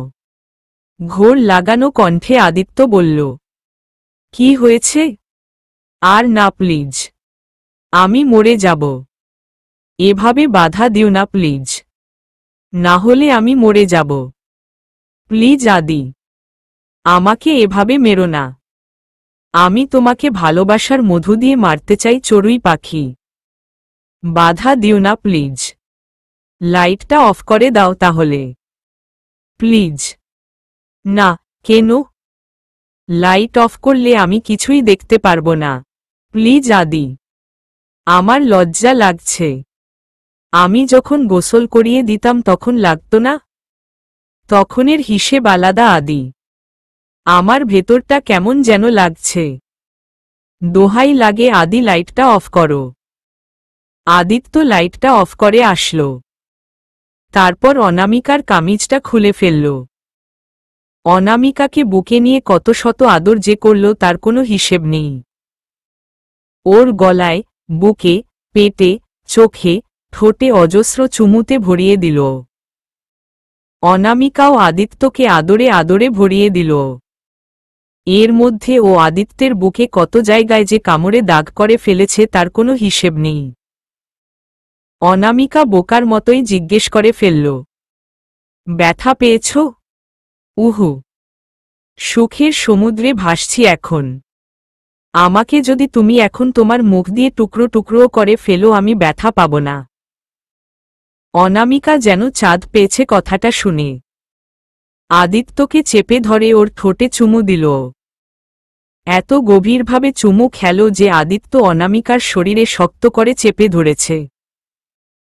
অনামিকা আদিত্যের ঠোঁট কামড়ে ধরেছে। তার কারণে অবশ্য আদিত্যের ঠোঁটের কিছু জায়গা কেটেও গেছে। তবুও অনামিকা ছাড়ছেই না। আদিত্য অনামিকাকে একটু সরিয়ে বলল, ঠোঁট কেটে ফেলেছ, রক্ত বেরুচ্ছে। আর না। ঘোর লাগা কণ্ঠে অনামিকা বলল, বেরুক, বাধা দিও না প্লিজ। বেশি বাড়াবাড়ি করলে ঠোঁট ছিঁড়ে ফেলব একেবারে। অনামিকা আবারও আদিত্যে ঠোঁট চেপে ধরল। আদিত্য অনামিকাকে শুইয়ে আবার ওর কপালে, চোখে চুমু খেল। ওর বুকের চারপাশ, পেটে চুমু খেল। ওর নাভিতে নাক ডুবিয়ে গন্ধ দিল। গভীরভাবে চুমু খেল। তারপর আরও নিচে নামল। গভীর আবেশে অনামিকা বিছানার চাদর খামচে ধরে রেখেছে। সকালে তাড়াতাড়ি ঘুম থেকে উঠেই অনামিকা শাওয়ারে গেল। আদিত্য তখন আধো ঘুমেছিল। অনামিকাকে শাওয়ারে যেতে দেখেই আদিত্য ওর পিছু পিছু গেল। আদিত্য অনামিকাকে দেয়ালের সারহে ঠেস দিয়ে দাঁড় করিয়ে ওর একেবারে কাছে গিয়ে বলল, কি হুম, সারারাত সব আদর ভালোবাসা একসাথে দিয়েছি। আর এখন গোসলটা একা করবে কেন তুমি? যাও দুষ্টু। পাঠকরা এখন তোমাকে পিটানি দিবে এসে। সারাক্ষণ খালি আমাকে জ্বালাও। কেউই পিটানি দিবে না, উল্টো তোমাকে এসে বকা দিবে। তুমি আমার ভালোবাসা বুঝো না বলে। কি আমি বুঝি না তাই না? আমি না বুঝলে কে বুঝে তাহলে? এই কথাটা বলতে ওকে আর শেষ করতে দিল না আদিত্য। ওর ঠোঁটে ঠোঁট চেপে ধরল। অনামিকা কয়েকটা কিল বসিয়ে দিল আদিত্যের বুকে। চুমু শেষে আদিত্য অনামিকার গাল দুটো টেনে দিল। তারপর ওর কানের কাছে গিয়ে ফিসফিসিয়ে বলল, ভালোবাসি, ভালোবাসি চড়ুই পাখিটা। কথাটা বলেই আদিত্য শাওয়ার ছেড়ে দিল। শাওয়ারে ভিজে অনামিকার চুলগুলো গলার উপরে এসে পড়েছে। কপালে এক গোছা চুল এসে লেপ্টে আছে। ওর ঠোঁটে জমে থাকা পানিটা আদিত্য নিজের ঠোঁট দিয়ে শুষে নিল। তারপর বলল, গোসল সেরে আসো, আমারও তো গোসল করতে হবে। আদিত্য কথাটা বলেই বেরিয়ে যাচ্ছিল। অনামিকা ওর হাত চেপে ধরে বলল, এই না বললে একসাথে গোসল করবে? আদিত্য পেছনে ফিরে অনামিকাকে কাছে টেনে নিয়ে বলল, এমন করলে কি না বলা যায় বলো? এত ভালোবাসা দেখালে কবে যেন আমি খুশিতে মরেই যাই। আল্লাহ না করুক। তুমি মরলে আমার কি হবে? খালি আজেবাজে কথা বলে। গোসল সেরে অনামিকা কাপড়গুলো বারান্দায় মেলে দিচ্ছে। আদিত্য ড্রেসিং টেবিলের সামনে দাঁড়িয়ে আছে। অনামিকা চুল থেকে তোয়ালে খুলে চুল ঝাড়তে ঝাড়তে রুমে আসলো। একবার এই পাশে আবার ওই পাশে নিয়ে নিয়ে চুলগুলো তোয়ালে দিয়ে মুছে নিচ্ছে। এই দৃশ্য দেখে আদিত্যের বুকের মধ্যে যেন কেউ হাতুড়ি পেটা করছে। তোয়ালেটা একপাশে রেখে অনামিকা চুলগুলো এলিয়ে দিল পুরো পিঠে। সামনের কাটা চুলগুলো গলার উপরে পড়ে আছে। ভেজা চুল থেকে কফটা জল টুপটুপ করে গড়িয়ে পড়ছে গলা বেয়ে। কি সিন্ধু লাগছে মেয়েটাকে। ভোরের নতুন আলো মেয়েটাকে আরো বেশি মোহময় করে তুলেছে। আদিত্যের খুব লোভ হচ্ছিল। ও লোভ সামলাতে না পেরে অনামিকার কাছে গিয়েই ওর গলা বেয়ে পড়া পানিগুলো অনামিকা কিছু বুঝে ওঠার আগেই ওষ্ঠে তুলে নিল। অনামিকা বলল, হুটহাট এমন কাজ করো না তুমি। আমিই তো করব। হিহি হিহি। এভাবে করলে তো পাগল হয়ে যাব। পাগলই তো করব তোমাকে আমি। হা হা হা। আদিত্য অনামিকাকে পেছনে থেকে দাঁড়িয়ে কোমরে জড়িয়ে ধরে রেখেছে, দুই হাত সামনের দিকে দিয়ে। মুখিটা অনামিকার ভেজা চুলের উপর দিয়ে ওর ঘাড়ে গুজে রেখেছে। আদিত্য বলল, এই শুনো না। হুম বলো। এত সুন্দর করে কিভাবে আদর করো তুমি? অনামিকা লজ্জায় লাল হয়ে গেল। শরীরটা উষ্ণ হয়ে গেছে। আদিত্য বুঝতে পেরে বলল, আহারে, এত লজ্জাবতী মেয়েটা কাল রাতে কি না করল আমাকে। বাবারে বাবা, একেবারে জল্লাদ একটা। আমার শরীরে কিচ্ছু রাখল না কামড়ে। মাথার চুলও বোধহয় সব শেষ। তুমি কি কম করেছ নাকি? তুমি এমন না করলে তো আর আমিও এমন করতাম না। ভালোবাসা দিয়েছি আমি। হু। আর তুমি? আমিও ভালোবেসেই কামড় দিয়েছি। তাই বলে এত জোরে? একেবারে ছিঁড়ে নেওয়ার বাকি ছিল। রক্ত বের করে ফেলেছ কামড়ে। বুকটার কি করেছ দেখো তো। বেশি বাড়াবাড়ি করলে এখন আবার কামড় দিয়ে মাংস তুলে নেব। হু। বাপরে বাপ, কি জল্লাদ বউ রে আমার। না বাবা, মাফ চাই। আমাকে মাইরো না এইভাবে। এই তো ভালো ছেলে। প্রায় দুপুরের পরেই অরুণিমা এসে পড়েছিল। এসেই অনামিকার সাথে টুকটাক কাজে হাত দিয়েছে। রান্নাবান্না সব অনামিকাই করছে। প্রোগ্রাম শেষে সবাই খাওয়া দাওয়া করে যাবে এখান থেকে। ওদের দোতলায় বড় একটা স্পেস আছে। সেখানে গিয়ে অরুণিমা যাবতীয় গুছানোর কাজ করছে। সাথে ওর কয়েকটা বান্ধবী আর আদিত্যও আছে। আদিত্য একটু পর পর রান্নাঘরে এসে অনামিকার সাথে দুষ্টুমি করছে। অরুণিমাকে একদিকে ডেকে নিয়ে অনামিকা জিজ্ঞেস করল, ছেলেটা কি আসবে আজকে? কোনো ছেলে বুবু? যার সাথে তো রিলেশন সে। ছেলেটার নাম তো বললি না? ওহহ, হ্যাঁ, ওর নাম আসিফ। এর আসতে একটু লেট হবে বুবু। সন্ধ্যার পরর আসবে হয়তো। আমি অ্যাড্রেস দিয়ে দিয়েছি। ওহহ, আচ্ছা। বিকেল গড়িয়ে প্রায় সন্ধ্যা হয়ে গেছে। আজকের প্রোগ্রামে প্রায় 20 জনের আয়োজন করেছে ওরা। অনামিকার 4 ফ্রেন্ড, অরুণিমার 4 জন ফ্রেন্ড, আর বাকি সবাই আদিত্যের পরিচিত। আদিত্যের অফিসের সুপরিচিত 2 জন এসেছে। প্রায় সবাই এসে পড়েছে। নিশাদ অরুণিমাকে দেখার পর থেকে যেন আরো বেশি কষ্ট পাচ্ছে। ও ভাবতেই পারে না অরুণিমা অন্য কারো। মেয়েটাকে এক পলক দেখেই এতটা ভালোবেসে ফেলেছে, ও অন্য কারো জানার পরেও ওকে নিয়ে স্বপ্ন বুনে ফেলছে। ভাবতেও নিজেরই কেমন যেন লাগে। ভেতরটা কেমন যেন ছটফট করে। আজকে অরুণিমাকে কতটা মায়াবতী লাগছে। অ্যাশ কালারের একটা লঙ্গল ড্রেস পরেছে। লম্বা চুলে বেনি পাকিয়েছে। সাপের মতো লম্বা মোটা বেনিটা একপাশে এনে রেখেছে। সামনের লেয়ার কাটা চুলগুলো 2 গালের উপর পড়ে আছে। গাঢ় করে কাজল দিয়েছে চোখে। হালকা গোলাপি রঙের লিপস্টিক দিয়েছে। সব মিলিয়ে মেয়েটাকে কি যে মায়াবতী লাগছে তা না দেখলে বুঝবার নয়। নিশাদের বুকের ভেতরে চিনচিন ব্যথা করছে। না পারছে সইতে, না পারছে কিছু করতে। বোকা ছেলেটা সবা জানার পরেও মনের ভেতরে জল্পনা কল্পনা করে বেড়ায়। একটা খুব সুন্দর কবিতাও লিখেছে মেয়েটাকে নিয়ে, কিন্তু ওকে শোনানোর সুযোগটা পেল না। সবার মাঝ থেকে হঠাৎ করেই অরুণিমা উঠে চলে গেল নিচের দিকে। বিষয়টা অন্য সবার চোখ এড়ালেও নিশাদের চোখ এড়াল না। নিষাদও একটু সবার আড়াল হয়ে অরুণিমাকে অনুসরণ করল। সিঁড়ির শেষের দিকে এসেই নিষাদের মনটা ভেঙে চুরমার হয়ে গেল। দরজার সামনে দাঁড়িয়ে একটা ছেলে হুট করে ঢুকেই অরুণিমাকে আলতো করে জড়িয়ে ধরেছে। রান্নাঘরের দিকে অনামিকা আর আদিত্য খাবারগুলো গুছিয়ে নিচ্ছিল। আদিত্য বেরিয়ে এসেই দেখল এই দৃশ্য। আদিত্য কিছুক্ষণের জন্য থমকে গেল। নিষাদ আগেই উপরে চলে গেছে।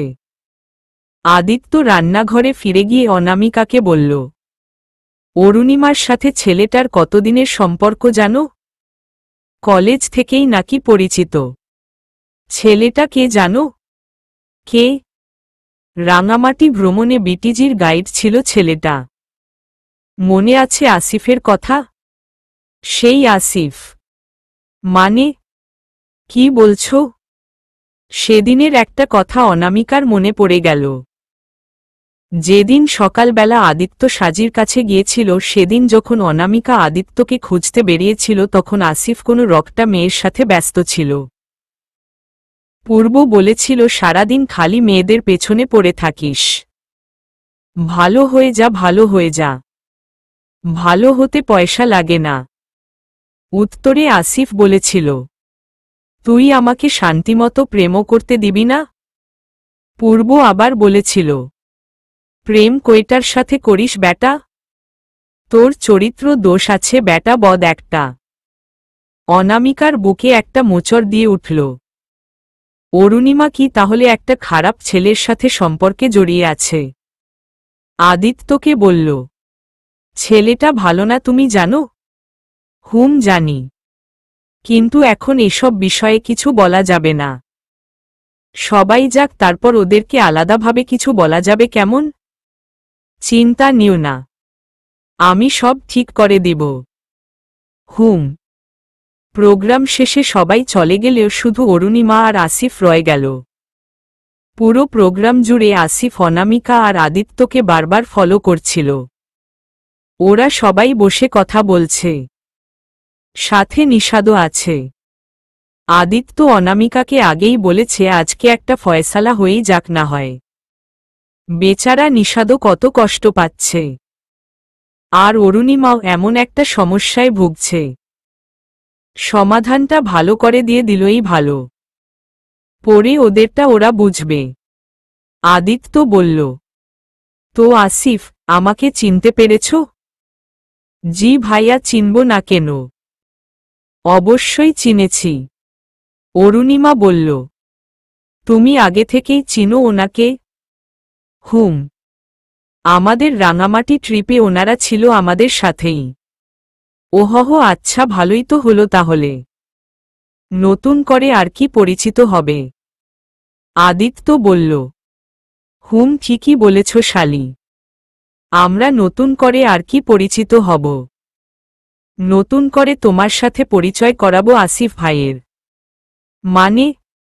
মানেটা খুব সহজ, একটু পরেই বুঝাবো তোমাকে। আসিফের মুখে চিন্তার রেখা ফুটে উঠেছিল। আসিফ ও অরুণিমা একসাথে বসেছিল। অরুণিমা এক হাত দিয়ে আসিফের কাঁধে হাত রেখে ইশারায় ভরসা দিল। ওদের ওপর পাশেই আদিত্য আর অনামিকার সাথে নিষাদ বসেছিল। আসিফের প্রতি অরুণিমার এই ভরসা দেখে ওর বুকের ভেতরটা কেমন যেন করছিল। আদিত্য উঠে দাঁড়িয়ে বলল, অরুণিমা, তুমি আমার একমাত্র শালী। আমি তোমাকে বোনের মতোই দেখি। আমি কখনোই চাই না আমার বোন কোনো বিপথে পা রাখুক। এখনকার সময়ে এসব প্রেম ভালোবাসা খুবই সাধারণ ব্যাপার, কিন্তু এই প্রেম ভালোবাসার মানুষ নির্বাচনের ক্ষেত্রে খুবই সতর্ক অবলম্বন করতে হয়। আমার কথা হয়তো তুমি জানো। একটা মিথ্যে অভিনয়ের সম্পর্ক আমি 7টা বছর কাঁধে নিয়ে রেখেছিলাম। কখনো বুঝতেই পারিনি মানুষটাকে। 7টা বছর সম্পর্ক পার করে আসার পর জানতে পারলাম সে অন্যদের সময় দেয়। বিয়ের সময়টা ঘনিয়ে না এলে হয়তো তখনও জানতে পারতাম না। আমি চাই না আমার মতো তুমিও কষ্ট পাও। আসিফ ছেলেটা কেমন সেটা তুমি জানো না। জানলে হয়তো ওর সাথে সম্পর্কে জোড়াতে না তুমি। এত সময় অরুণিমা সব চুপ করে শুনছিল। আসিফের বিরুদ্ধে নেগেটিভ কথা আসাতেই অরুণিমা রগজটা দিয়ে উঠল। রেগে গিয়ে বলল, দুলাভাই আপনি ওর সম্পর্কে না জেনেই মন্তব্য করেছেন। আর তাছাড়াও প্রয়োজন নয় যে আপনার সাথে যা হয়েছে তা আমার সাথেও হবে। একদমই না। সাজেকে 7টা দিন ছিলাম এদের সাথেই। গাইড ছিল বলে আরো ভালো করে চিনেছি। আমার কথা বিশ্বাস না হলে তোমার বোনকে জিজ্ঞেস করো। অরুণিমা অসহায় দৃষ্টিতে অনামিকার দিকে তাকাল। অনামিকা ওর জিজ্ঞাসু দৃষ্টি দেখে বলল, তোর দুলাভাই ঠিকই বলেছে অরু। ওর সাথে আরেকজন গাইড ছিল পূর্ব নাম করে। ছেলেটা ওকে বলছিল কত প্রেম করবি, ভালো হয়ে যা, খালি মেয়েদের নিয়ে পড়ে থাকিস, আরও কি কি যেন সব। বুবু ওরা বন্ধু। বন্ধুরা বন্ধুদের মজা করে কত কি তো বলে বেড়ায়। তাতে কি হয়েছে? বলে বেড়ানোর হিসেব আলাদা। আমি তো নিজের চোখে দেখেছি ও অন্য মেয়েদের সাথে সময় কাটাচ্ছে। তাদের গায়ে গায়ে ঘেঁষাঘেঁষি করর বেড়াচ্ছে। আমি কি মিথ্যা বলবো তাকে বল? বলতেই তো পারিস। তোর বরের বন্ধুর গলায় আমাকে ঝুলানোর জন্যে। আদিত্য বলল, এসব কেমন ধরনের কথাবার্তা অরুণিমা? অরুণিমা দাঁড়িয়ে বলল, আমি কি কিছু বুঝি না নাকি? কে আমাকে ফলো করছে, আমাকে খুঁটিয়ে খুঁটিয়ে দেখছে, আমাকে নিয়ে কার কাছে কি মন্তব্য করছে তার কিছুই কি আমি বুঝি না নাকি? যখন সবাই চলে যাওয়ার পরেও এই মিস্টার নিশাদ এখানে রয়ে গেছে তখন আমি কনফার্ম হয়েছি কিছু একটা ঘাপলা তো আছেই। আমি বাচ্চা না এখন আর। অনামিকা বলল, তুই এতটাও বড় হয়ে যাসনি যার কারণে এভাবে কথা বলছিস, আর নিজের সব সিদ্ধান্ত নিজেই নিবি। আমি এতটাও ছোট নই বুবু যে নিজের ভালো মন্দটাও বুঝব না। যদি তাই হতাম তাহলে আজ আর এখানে বসে থাকতে পারতি না তোর ভালোবাসার মানুষের পাশে। অনামিকা অবাক হয়ে তাকিয়ে আছে অরুণিমার দিকে। অরুণিমা বলল, অবাক হচ্ছিস তাই না? হ্যাঁ, আমার কারণেই তোরা এক হতে পেরেছিস। আমি সাজির সাথে দুলাভাইয়ের ব্রেকআপ করিয়েছি। মেয়েটার সব ইনফরমেশন নিয়ে আদ্রকে দিয়েছি। আমি আর আদ্র মিলেই আপনাকে সাজি নামক অভিশাপ থেকে বাঁচিয়েছি। বুবুকে আপনার করে দিয়েছি। আমি আগেই জানতাম বুবু আপনাকে ভালোবাসে। বুবুর ডায়েরি পড়ে আমি জেনেছি সেটা। সব যাচাই বাছাই করে বাবাকে জানিয়েছি। ইভেন আপনার বাবা মাও জানে সবটা। তাদের সহযোগিতা ছাড়া এটা সম্ভবও ছিল না। আর সে আপনি আজ আমাকে আমার ভালোবাসার মানুষের সম্পর্কে আজেবাজে কথা বলছেন? আপনার জীবন থেকে আমি একটা ভুল মানুষকে সরিয়েছি, সে আমি কিভাবে নিজের জীবনে একটা ভুল মানুষ রাখব? এই কারণেই হয়তো বলে কারো ভালো চাইতে নেই। অরুণিমা কাঁদছে। আদিত্য বলল, বলা শেষ হয়েছে নাকি আরও বাকি আছে? এবার আমি কিছু বলবো? অরুণিমা চুপ করে দাঁড়িয়ে আছে। আদিত্য বলল, শোনো অরু, মানুষের সবসময় সব সিদ্ধান্ত যে ঠিক হয় তা ভুল ধারণা। আমি জানি আমাকে তুমি একটা ভুল মানুষের হাত থেকে বাঁচিয়েছ। অনামিকা আর আমাকে এক করতে সাহায্য করেছ। তার জন্য আমরা তোমার কাছে চিরকৃতজ্ঞ। কিন্তু আমরা তোমার উপর ঋণীও। তোমার ভালো চাই আমরা। শুধু এখন এই মুহূর্তে নয়, বরং যতদিন আছি ততদিন। তোমার বড় হিসেবে তোমাকে সব রকমের ভুল পথ থেকে সঠিক পথ দেখানোর দায়িত্বটা আমাদেরই। আমি অকারণে কেন আসিফের সম্পর্কে মিথ্যা বলবো বলো? আদিত্য আসিফের দিকে তাকিয়ে বলল, ভাই তুমি যদি সত্যি কোনো মায়ের পবিত্র গর্ভ থেকে জন্ম নিয়ে থাকো তাহলে সত্যিটা নিজ মুখেই স্বীকার করো। এতগুলো মেয়ের জীবন নষ্ট করে কিছুই পাবে না তুমি। দুনিয়ার এই আনন্দ, আহ্লাদ বেশি দিনের নয়। মনে রেখো দুনিয়াটা গোল। প্রতিটা ঘটনা একটা সার্কেলের ন্যায় ঘুরতে থাকে। তুমি যতটা দিবা ঠিক ততটাই ফেরত পাবা। প্রকৃতির প্রতিশোধ বলে একটা কথা আছে, সেটা মাথায় রেখো সবসময়। আসিফ বসা থেকে উঠে দাঁড়াল। তারপর অরুণিমার হাত দুটো নিজের হাতে নিয়ে শক্ত করে চেপে ধরে বলল, আমাকে ক্ষমা করে দিও অরুণিমা। তোমার বুবু আর দুলা ভাই যা বলেছে সবই সত্যি। আমি সত্যিই অন্যদের সাথেও মেলামেশা করি। I am sorry. কথাটা বলেই আসিফ চলে গেল। অরুণিমা ওকে আটকাতে চেয়েও আটকাতে পারল না। মেয়েটা ধপাস করেই সোফায় বসে পড়ল। অনামিকা ওর পাশে গিয়ে বসে বলল, মন খারাপ করিস না অরু। মানুষটা কখনোই তোর ছিল না। যে তোর আবেগ অনুভূতি নিয়ে খেলেছে তার জন্য কেন মন খারাপ করবি? অরুণিমা অনামিকাকে শক্ত করে জড়িয়ে ধরে কান্না করছে। আদিত্য ইশারায় আর কিছু বলতে নিষেধ করল। প্রায় রাত 12টা বাজে। অনেকক্ষণ হলো অরুণিমা ঘুমাচ্ছে। অনামিকা আজ রাতটা ওর কাছে থাকতে চেয়েছিল, কিন্তু ও থাকতে দেয়নি। একাই ঘুমাবে। মেয়েটা একেবারেই ভেঙে পড়েছে। কান্না করে চোখ দুটো ফুলিয়ে ফেলেছে। চোখের দেওয়া গাঢ় কাজল লেপটে গেছে চোখের নিচে। নিজের বিছানায় গুটিসুটি মেরে কম্বলের ভেতর শুয়ে আছে মেয়েটা। নিশাদ জানালা দিয়ে দাঁড়িয়ে অরুণিমাকে দেখছে। নিশাদ এখনো আছে আদিত্যের বাসায়। অনেক রাত হয়ে যাওয়ার কারণে আজ রাতটা থেকেই গেল। অরুণিমাকে দেখে খুব মায়া হচ্ছে ছেলেটার। ইচ্ছে করছে মেয়েটাকে একটু বুকে নিয়ে ঝাপটে ধরে রাখতে, মাথার চুলগুলো এলোমেলো করে দিয়ে হাত বুলিয়ে দিতে, কপালে একটা স্নেহের পরশ এঁকে দিতে। কিন্তু কিছুই সম্ভব নয়। হঠাৎ কাঁধের উপর কারো স্পর্শ পেয়ে ঘুরে তাকাল নিশাদ। আদিত্য দাঁড়িয়ে আছে। আদিত্য বলল, মন খারাপ করছিস কেন তুই? এখনই এমন করলে হবে? ওকে দেখে খুব মায়া হচ্ছে রে। আদিত্য একবার অরুণিমার দিকে তাকিয়ে একটা দীর্ঘশ্বাস নিল।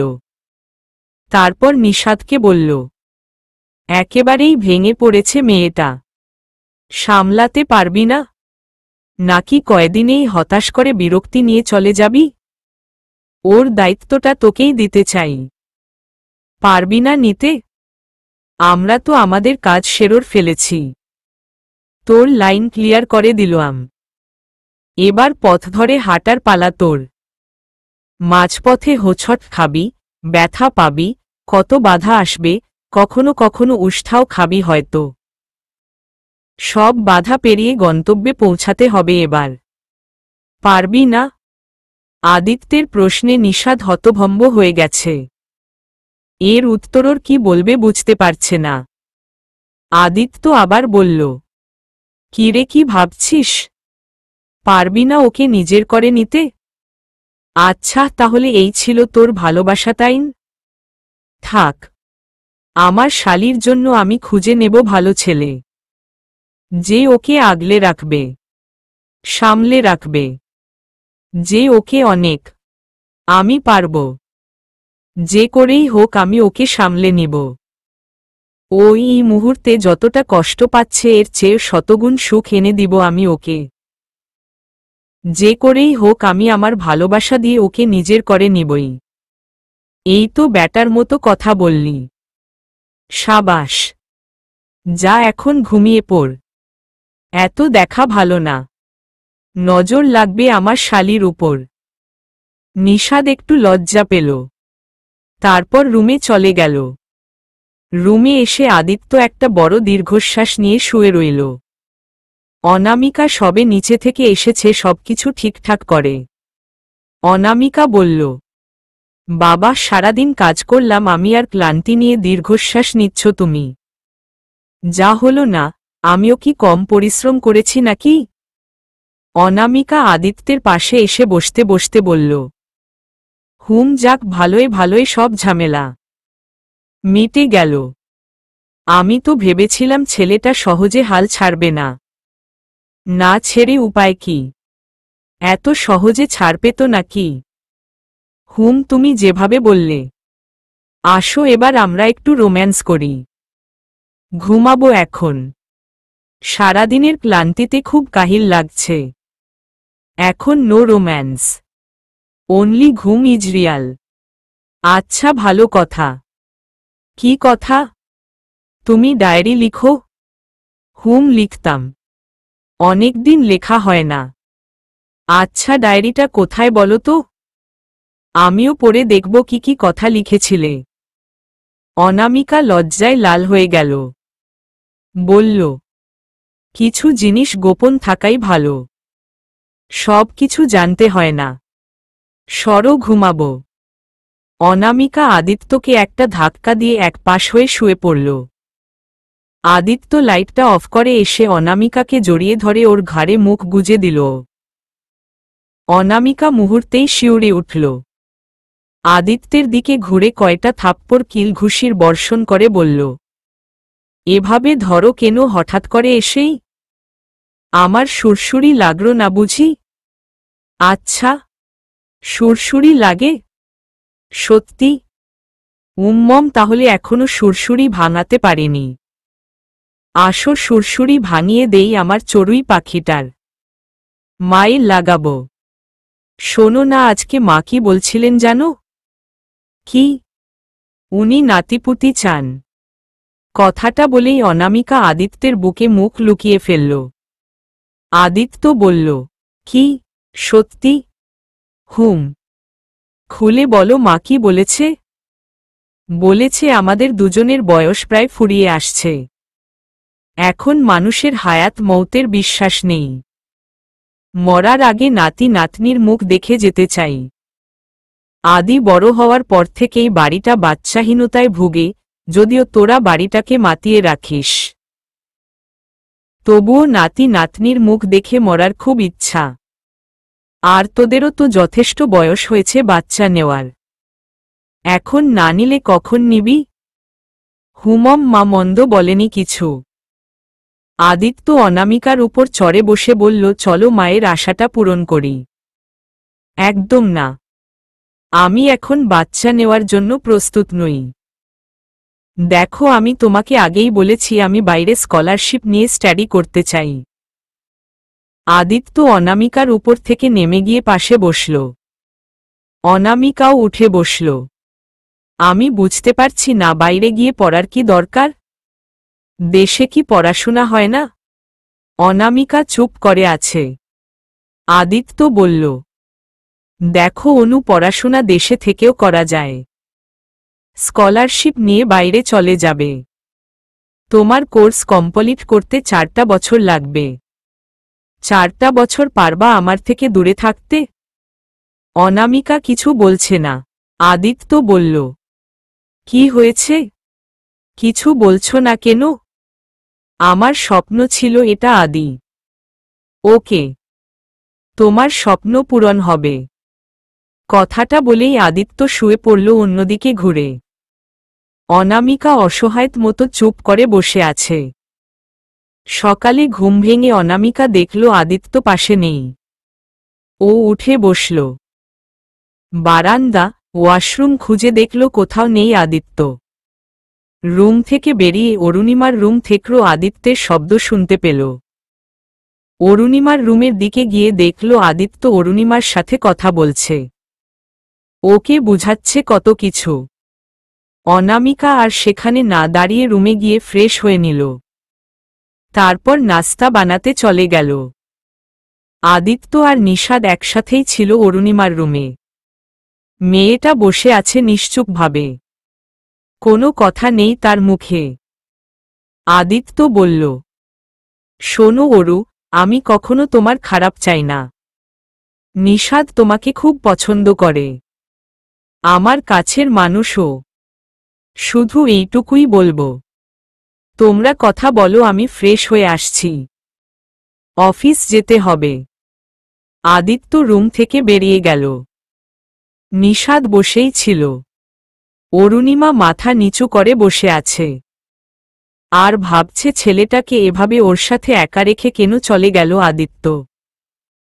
অরুণিমা উঠে যাবে এমন সময় নিষাদ বলল, কিছু মনে না করলে একটু কথা বলতাম। অরুণিমা আবাত বসল। নিষাদ আমতা আমতা করতে করতে বলল, আমি মনের কথা বেশি সময় চেপে ধরে রাখতে পারি না। মনে যা থাকে তা বলে দেই। সেদিন তোমাকে প্রথম দেখার পর আমি তোমার প্রেমে পড়ে গেছি। আমি তোমাকে নিয়ে থাকতে চাই সব সময়। আমার হৃদয়ের মণিকোঠায় তোমাকে ঠাঁই দিতে চাই। অরুণিমা নিষাদের দিকে তাকিয়ে আছে। কিছুক্ষণ একমনে তাকিয়ে থেকে মাথা নিচু করে বলল, আপনি আমাকে কেন এতটা পছন্দ করেন বলুন তো? আমি তো দেখতে এতটা সুন্দর না, আমার গায়ের রং, আমার চলাফেরা কোনোটা তো স্মার্ট না। যার কারণে আসিফ, আমি এত কিছু জানি না। তুমি শ্যামবতী হলেও মায়াবতী, যা সব রূপসীদের মধ্যে থাকে না। আমার তো তোমাকে এইভাবেই ভালো লাগে। অতিরিক্ত স্মার্ট ভালো না। তুমি আমার কাছে একটা লক্ষ্মী মেয়ে। আপনি আমার থেকেও বেটার কাউকে ডিজার্ভ করেন। যার রং আপনার সাথে মিলবে, যার স্ট্যাটাস আপনার সাথে যাবে, আপনার মতো স্মার্ট হবে। কাকে কি বুঝালাম রে বাবা? আমার তোমার থেকে বেটার কাউকে লাগবে না, তোমার মতো কাউকেও লাগবে না। আমার তোমাকেই লাগবে। ব্যাস, আর কিছু বলবো না। নিষাদ কথাটা বলেই রুম থেকে বেরিয়ে গেল। নাস্তা বানানো শেষে অনামিকা আদিত্যকে ডাকতে এলো। রুমে আদিত্য নেই। অনামিকা বিছানার দিকে তাকিয়ে দেখে ভেজা তোয়ালে আর আদিত্যের চেঞ্জ করা কাপড় পরে আছে। আদিত্যের অফিসের ব্যাগটাও নেই। অনামিকার মনটা নিমিষেই খারাপ হয়ে গেল। ও কি করবে বুঝতে পারছে না। স্কলারশিপ নিয়ে বাইরে গিয়ে পড়ার ইচ্ছেটা অনেক দিন আগের ইচ্ছে, কিন্তু আদিত্যের সাপোর্ট ছাড়া এটা কোনোভাবেই সম্ভব নয়। এসব কথা ভাবতে ভাবতে অনেকটা সময় পেরিয়ে গেল। অনামিকার সারাটা দিন গেল বিষণ্ণতায়। অন্যান্য দিন আদিত্য বেশ কয়েকবার ওকে কল করে খোঁজ খবর নিত, কিন্তু আজকে একবারও কল দিল না। উল্টো অনামিকা কল দিল, সেটাও রিসিভ করল না। অনামিকার ভেতরটায় যে কি চলছে তা শুধুমাত্র ওই জানে। বিকেলে অনামিকার ওর শাশুড়ির সাথে সময় কাটালো কিছুক্ষণ। ওনার মাথায় তেল দিয়ে দিচ্ছে, আর উনি তাদের ম্যারিড লাইফ সম্পর্কে বলছেন। তাদের ছিল লাভ ম্যারেজ। আদিত্যের বাবা ওনাকে খুব বেশি পছন্দ করতেন। একই ক্যাম্পাসে পড়াশোনা করত তারা। দুজন দুজনকে কখন ভালোবেসে ফেলেছে কেউই বুঝতে পারেনি। আদিত্যের বাবা প্রণয় রহমান সবসময় ওর মাকে লীলা বলে ডাকতেন, যদিও ওনার নাম রুমা। দুজনের নামের সাথে মিলিয়েই তিনি লীলা বলে ডাকতেন স্ত্রীকে। প্রণয় লীলা। প্রণয় ছিলেন খুবই রোমান্টিক একটা মানুষ। এখনও সেই রোম্যান্টিকতা আছে। অনামিকার খুব ভালোই লাগছিল তাদের গল্পটা শুনতে। এক পর্যায়ে অনামিকা ভাবল ওর স্কলারশিপের বিষয়টা মায়ের সাথে শেয়ার করলে কেমন হয়। কিছুক্ষণ ভেবে অনামিকা বলল, মা। হ্যাঁ বল। একটা কথা বলার ছিল। কি কথা, বলে ফেল। কিছুক্ষণ আমতা আমতা করে অনামিকা বলল, আসলে মা, আমার খুব ইচ্ছা স্কলারশিপ নিয়ে বাইরে পড়াশুনো করার। আমি এইবার স্কলারশিপের জন্য অ্যাপ্লাই করেছিলাম। আমার তো রেজাল্টও ভালো। শুধু একটা এক্সাম নিবে, তারপর সেখানে পাশ করলেই স্কলারশিপের জন্য সিলেক্ট করে নিবে। আচ্ছা, তার মানে বাইরে গিয়ে পড়ার ইচ্ছে? অনামিকা মাথাটা নিচু করে উত্তর দিল, হুম। তুই যেন কিসে পড়ছিস? অনার্স থার্ড ইয়ারে। শোন মা, এখান থেকে অনার্সটা শেষ করে নে। আর একটা বছর আছে। এরপর চাইলে তুই মাস্টার্স করবি আর পাশাপাশি আদিত্যের সাথে ব্যবসায় হাত দিবি। অনামিকা মাথাটা উঠিয়ে বলল, ব্যবসা? হ্যাঁ, ব্যবসা। এত অবাক হচ্ছিস কেন? আমার বিয়ের সময় আমি তখন ইন্টার পাশ করেছিলাম। তোর বাবা বলল আমার পড়ালেখা চালিয়ে যেতে, তাই আমিও সাহস করে চালিয়ে যাচ্ছিলাম। পাশাপাশি ওর বিজনেসের কাজেও হাত দিয়েছি। আমার পড়াশুনো চলাকালীন সময়েই আদিত্যকে কনসিভ করেছিলাম। কিন্তু মা পড়াশুনো আবার বাচ্চা, সাথে সংসার, আবার বিজনেসের দিকেও হাত দেওয়া সব কেমন যেন ঝামেলা লাগে এখনই। একদমই না। আমি অনার্সে ভর্তি হওয়ার পর তোর বাবার বিজনেসেও ছিলাম। অনার্স দ্বিতীয় বর্ষে ওঠার পরপরই বাচ্চা কনসিভ করার সিদ্ধান্ত নিয়েছি আমরা। কারণ বিয়ের দীর্ঘদিন বাচ্চা না নিলে পরবর্তীতে বাচ্চা নিতে নানান সমস্যা দেখা দেয়। মেয়েদের বাচ্চা নেওয়ার সবচেয়ে সুন্দর বয়স হল 20 থেকে 28 বছর। এই সময়টাতে বাচ্চা না নিলে পরে সমস্যা হয়। আর তাছাড়াও বিয়ের পর দীর্ঘদিন বিরতি নিলেও নানান সমস্যা হয়। তাই আমরা বিয়ের দ্বিতীয় বছরই আদিত্যকে কনসিভ করেছি। আদিত্যকে কনসিভ করার পরেও কোনো সমস্যা হচ্ছিল না। আর তাছাড়াও আমি তো সবসময় অফিসে যেতাম না, নিয়মিত অফিস করতাম। বাকি সব ঘরে বসেই করে নিতাম। পড়াশুনোও করতাম, আবার সংসারও সামলাতাম। প্রথমে তোর মতো আমার কাছেও ঝামেলা মনে হচ্ছিল, কিন্তু আস্তে আস্তে সব গুছিয়ে নিয়েছি। একটা রুটিন মাফিক চলছিল সবকিছু। অনামিকা মাথা নিচু করে সব শুনেছে শুধু। রুমা রহমান বললেন, আমি বা আমরা তোকে কোনো প্রকার চাপ দিব না কোনো কিছুর জন্যে। শুধু সঠিক জিনিসটা বুঝিয়ে দিব। বাকি সিদ্ধান্ত তুই নিবে। তার জন্য যথেষ্ট ম্যাচিউরড হয়েছিস তুই। কথাটা বলে রুমা রহমান তেলের শিশিটা নিয়ে উঠে চলে গেলেন। অনামিকা স্তব্ধ হয়ে বসে আছে। ওর মাথায় এখন নানান চিন্তা ভাবনা এসে জটলা পাকাচ্ছে। রাতে বাসায় ফেরার পর আদিত্য একদম স্বাভাবিকভাবেই আচরণ করছে অনামিকার সাথে। তবুও অনামিকার কাছে সবকিছুই ফ্যাকাশে লাগছে। আদিত্য ফ্রেশ হয়ে এসে খেতে বসল। সাথে অনামিকাও বসেছে। সবসময় আদিত্যের আসার অপেক্ষা করে। তারপর দুইজন একসাথে খাওয়া দাওয়া করে। দুইজন দুইজনকে খাইয়ে দেয়। কিন্তু আজকে আদিত্য চুপচাপ খেয়েই উঠে চলে গেল। অনামিকার খুব অসহায় লাগছে নিজেকে। বুক ফেটে কান্না বেরিয়ে আসতে চাচ্ছে। আদিত্যের এমন আচরণ অনামিকার খুবই খারাপ লাগছে। আদিত্যের সাথে বসে 2 লোকমা ভাত মুখে দিয়েছে। আদিত্য এভাবে চলে যাওয়াতে প্লেটের বাকি ভাতগুলো আর গলা দিয়ে নামল না মেয়েটার। আর না খেয়েই উঠে পড়েছে। সব গুছিয়ে রুমে গিয়ে দেখে আদিত্য শুয়ে শুয়ে ফোন টিপছে। ফোনের সাউন্ডে বুঝতে পারল গেমস খেলছে ছেলেটা। অনামিকা ওয়াশরুমে গিয়ে ফ্রেশ হয়ে আসল। ড্রেসিং টেবিলের সামনে বসে উদাসীনভাবে চুল আছড়ে যাচ্ছে আর আদিত্যের দিকে তাকাচ্ছে একটু পরপর। আদিত্য একবারও অনামিকার দিকে তাকাচ্ছে না। অন্য দিন এসেই পেছনে থেকে জড়িয়ে ধরত, চুমু দিত, দুষ্টুমি করত। আজকে এমন আচরণ করছে যেন অনামিকা একটা অদৃশ্য বস্তু। আদিত্য ওকে দেখতে পাচ্ছে না যেন। অনামিকা উঠে দাঁড়াল। কিছু বলতে যাবে এমন সময় আদিত্য ফোনটা পাশে রেখে পাশ ফিরে শুয়ে পড়ল। অনামিকা শুধু বলেছে স্কলারশিপ নিয়ে পড়াশুনো করতে চায়, বাইরে যাবে। এতেই আদিত্য এমন আচরণ করছে। এই সামান্য একটা ব্যাপার নিয়ে এতটা রিয়্যাক্ট করার কি আছে তা অনামিকা জানে না। এই মুহূর্তে ও শুধু এইটুকুই জানে যে আদিত্যের এমন আচরণ ও কোনোভাবেই নিতে পারছে না। অনামিকা আদিত্যের পাশে গিয়ে বসল। ওর কাঁধে হাত দিয়ে বলল, এই এদিকে ফিরো। আদিত্যের কোনো প্রতিক্রিয়া দেখা গেল না।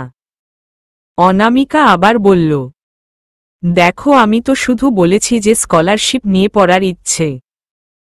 এখনো তো কিছু করিনি। আমার এক্সাম দেওয়া বাকি, তারপর চান্স, তারপর ভাইবা, তারপর তো আমি যাব।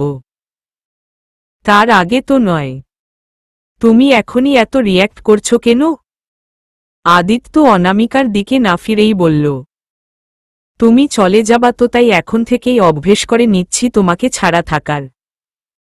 এই দিকে ফিরো প্লিজ। আমার দিকে তাকিয়ে কথা বলো। আমি পারবো না। কদিন পরে তুমি চলেই যাবা, তারপর থাকতে কষ্ট হবে। আমি তোমাকে কোনো কিছুতে কোনো বাধা দিব না। ভালো মন্দ বোঝার যথেষ্ট জ্ঞান তোমার আছে, আর সবারই একটা ব্যক্তি স্বাধীনতা আছে। আমি সেটা হরণ করতে চাই না তোমার থেকে। অনামিকার বুকটা যেন চিরে যাচ্ছে। আদিত্য কেন বুঝে না অনামিকার নিজের ব্যক্তিগত বলতে কিছুই নেই, ওর সবটা জুড়েই তো আদিত্যি। ছেলেটা এভাবে কেন কথা বলছে? ছেলেটার এত রাগ নিয়ে কিভাবে থাকবে অনামিকা? ওর যে সহ্য হয় না। অনামিকা আদিত্যকে চেপে ধরল, ফুপিয়ে ফুপিয়ে কান্না করতে লাগল। ফোপাতে ফোপাতে বলল, আমি কোথাও যাব না তোমাকে রেখে। আমি থাকতে পারবো না তোমাকে ছাড়া। আমি শুধু বলছিলাম আমার অনেক ইচ্ছা স্কলারশিপ নিয়ে পড়ার, কিন্তু এটার চেয়েও বেশি মূল্যবান আমার কাছে তুমি। তোমাকে রেখে আমি যেতে পারবো না কোথাও। প্লিজ তুমি এমন করো না। তোমার এমন আচরণ আমি নিতে পারি না। আমার খুব কষ্ট হয়। প্লিজ এমন করো না। আমি আর কখনো বলবো না স্কলারশিপের কথা। আদিত্য একটা মুচকি হাসি দিয়ে মনে মনে বলল, এত পাগলি কেন এই মেয়েটা? এই মেয়েটা তো আমাকে মেরাই ফেলবে। বাবা রে বাবা, একটু রাগ করেও থাকতে দেবে না আমাকে। সারাদিন অফিস ছিলাম বলে, নাইলে কখনোই আমাকে নিজের বশে করে ফেলত। মেয়েটা একটা মায়াজাল। আদিত্য বলল, আমি তোমার উন্নতি চাই চড়ুই পাখি। আমিও চাই তুমি ভালো পজিশনে পড়াশুনো করো, তোমার স্বপ্ন পূরণ করো, কিন্তু আমার থেকে দূরে গিয়ে নয়। তোমাকে নিজের করে পেয়েও আবার ইচ্ছে করে হারাতে দেই কি করে বলো? অনামিকা আরো জোরে ফুপিয়ে কাঁদছে। আদিত্য পাশ ফিরে ওর দিকে ঘুরে তাকাল। চোখ দুটো ছানাবড়া করে বলল, খোদা, এ কি করলে তুমি চড়ুই পাখি? অনামিকা লজ্জায় মুখটা আদিত্যের বুকে লুকিয়ে নিল। আদিত্য বলল, আমাকে তো খুন করে ফেললে চড়ুই পাখি। মাথায় তো পুরোই আগুন ধরিয়ে দিল। এই তুমি দাঁড়াও তো, আমি ভালো করে দেখি তোমাকে। অনামিকা লজ্জায় এক চুলো নড়ল না আদিত্যের বুক থেকে। কানাডা থেকে আসার সময় আদিত্য অনামিকার জন্য একটা স্লিভলেস 2 ফিতার পেট পর্যন্ত ঢাকবে এমন একটা ছোট্ট জামা আর একটা জিন্সের হাফ প্যান্ট এনেছিল, যেটা অনামিকার হাঁটুর 8.9 ইঞ্চি উপর পর্যন্তই সীমাবদ্ধ। অনামিকা অসুস্থ ছিল বলে এতদিন পরতে পারেনি। আদিত্য এটা লুকিয়ে রেখেছিল। সেদিন আদিত্যের অফিস ব্যাগে যে ছোট শপিং ব্যাগটা ছিল, ওটাতে এই ড্রেসটাই রাখা ছিল। আজকে দুপুরে আলমারি গুছানোর সময় আদিত্যের কাপড়ের চিপায় পেয়েছে ব্যাগটা। আদিত্য অনামিকাকে বুক থেকে উঠিয়ে বসালো এবং নিজেও বসল। অনামিকা 2 হাত দিয়ে মুখ ঢেকে রেখেছে। ওর খোলা ঘন, কালো, লম্বা, সিল্কি চুলগুলো কাঁধ বেয়ে 2 হাতের বাহু ঢেকে রেখেছে। আদিত্য যত্ন সহকারে চুলগুলো সরিয়ে দিয়ে বলল, হাত দুটো সরাও। আমি তোমার ক্লিভেজ দেখব। কি দারুণ লাগছে। অনামিকা লজ্জায় মরে যাবার অবস্থা। উফফ, কেন যে পড়তে গেল এটা। ইচ্ছে করছে এখনই গিয়ে চেঞ্জ করে আসতে, কিন্তু আদিত্য 1 সেকেন্ডের জন্যেও ছাড়বে না। আদিত্যের রাগ এত জলদি ভেঙে যাবে জানলে ও এটা পড়তই না এখন। আদিত্য খুব যত্ন করে অনামিকাকে বুকের কাছে টেনে নিয়ে খাটের সাথে হেলান দিয়ে বলল, তুমি আমার স্ত্রী নও, তুমি আমার রানী। তোমাকে আমি সারা জীবন নিজের কাছে আগলে রাখতে চাই। যতদিন বাঁচি ততদিন। তুমি আমার চড়ুই পাখি। তোমাকে নিয়ে আমাদের চড়ুই সংসার সাজাতে চাই। আমাদের সুন্দর একটা সংসার হবে। 2টো বাচ্চা থাকবে। বাবা মাকে নিয়ে আমাদের চড়ুই সংসারটা খুব সুন্দরভাবে সাজিয়ে গুছিয়ে নেব। আমি সারাদিন অফিস করে বাসায় আসব। তুমি বাসার সব কাজ গুছাবে, বাবা মায়ের খেয়াল রাখবে, নিজের পড়াশুনোর দিকে খেয়াল রাখবে, মাঝে মাঝে অফিসের কাজ করবে। যখন বাচ্চা হবে তখন তাদের খেয়াল রাখবে।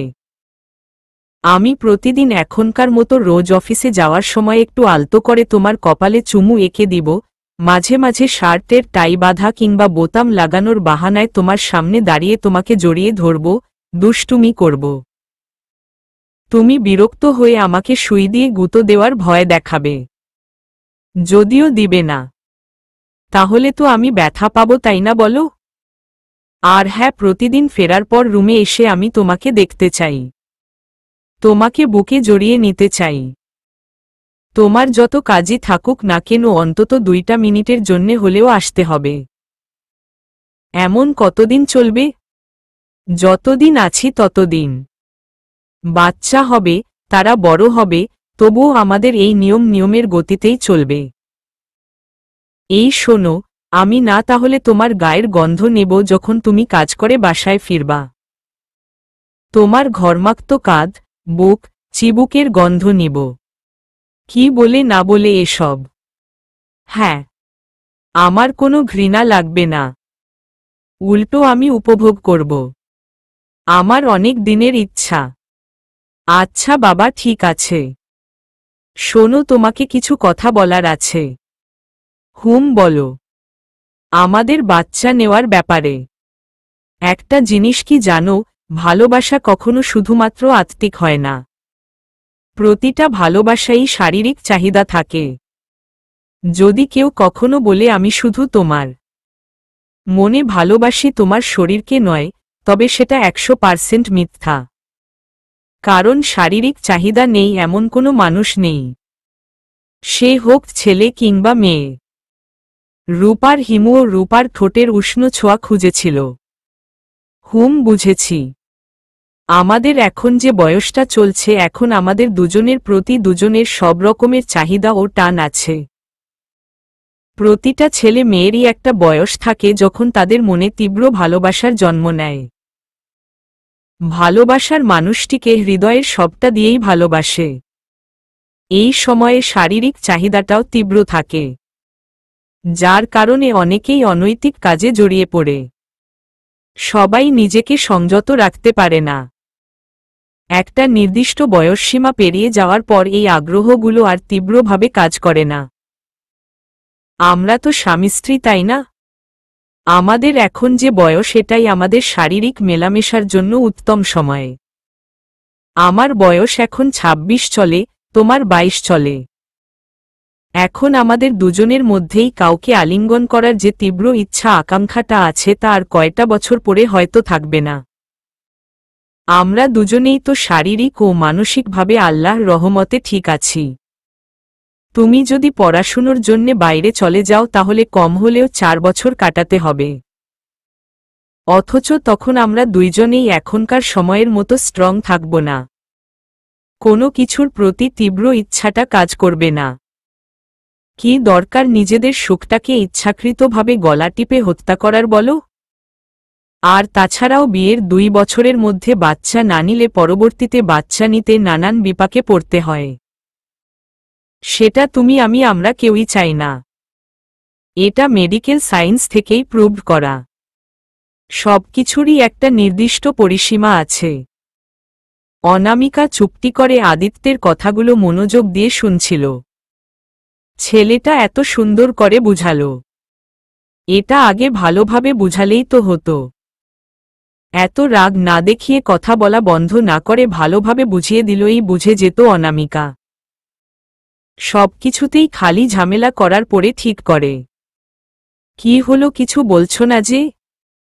অনামিকার ভাবনার রেশ কাটল। অনামিকা বলল, বিকালে মাও অনেক কিছু বুঝালো আমাকে এই সব নিয়ে। আমি বুঝতে পেরেছি।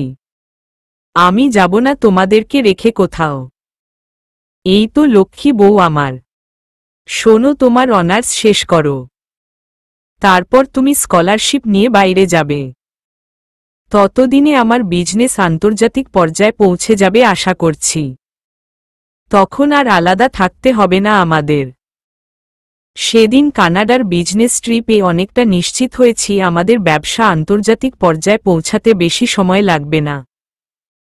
বাবার অনেক দিনের স্বপ্ন এটা। আমাদের বিজনেস আন্তর্জাতিক পর্যায়ে পৌঁছাবে। বাবা কত চিন্তা ভাবনা। এই শোনো, আমি একটা না দুইটা মানে যমজ বাবু চাই। অনামিকার কথা শুনে আদিত্য স্তব্ধ হয়ে গেল। বলল, কি বললে? মানে আমি টুইন বেবি চাই। একটা ছেলে একটা মেয়ে। দিবা না? হায় খোদা, কি বলে এই মেয়েটা এসব? এটা কি আমার হাতে নাকি? আল্লাহর কাছে চাও। তিনি চাইলে অবশ্যই টুইন বেবি হবে। তিনি চাইলেই হবে না। তোমারও তো কিছু করা লাগবে নাকি?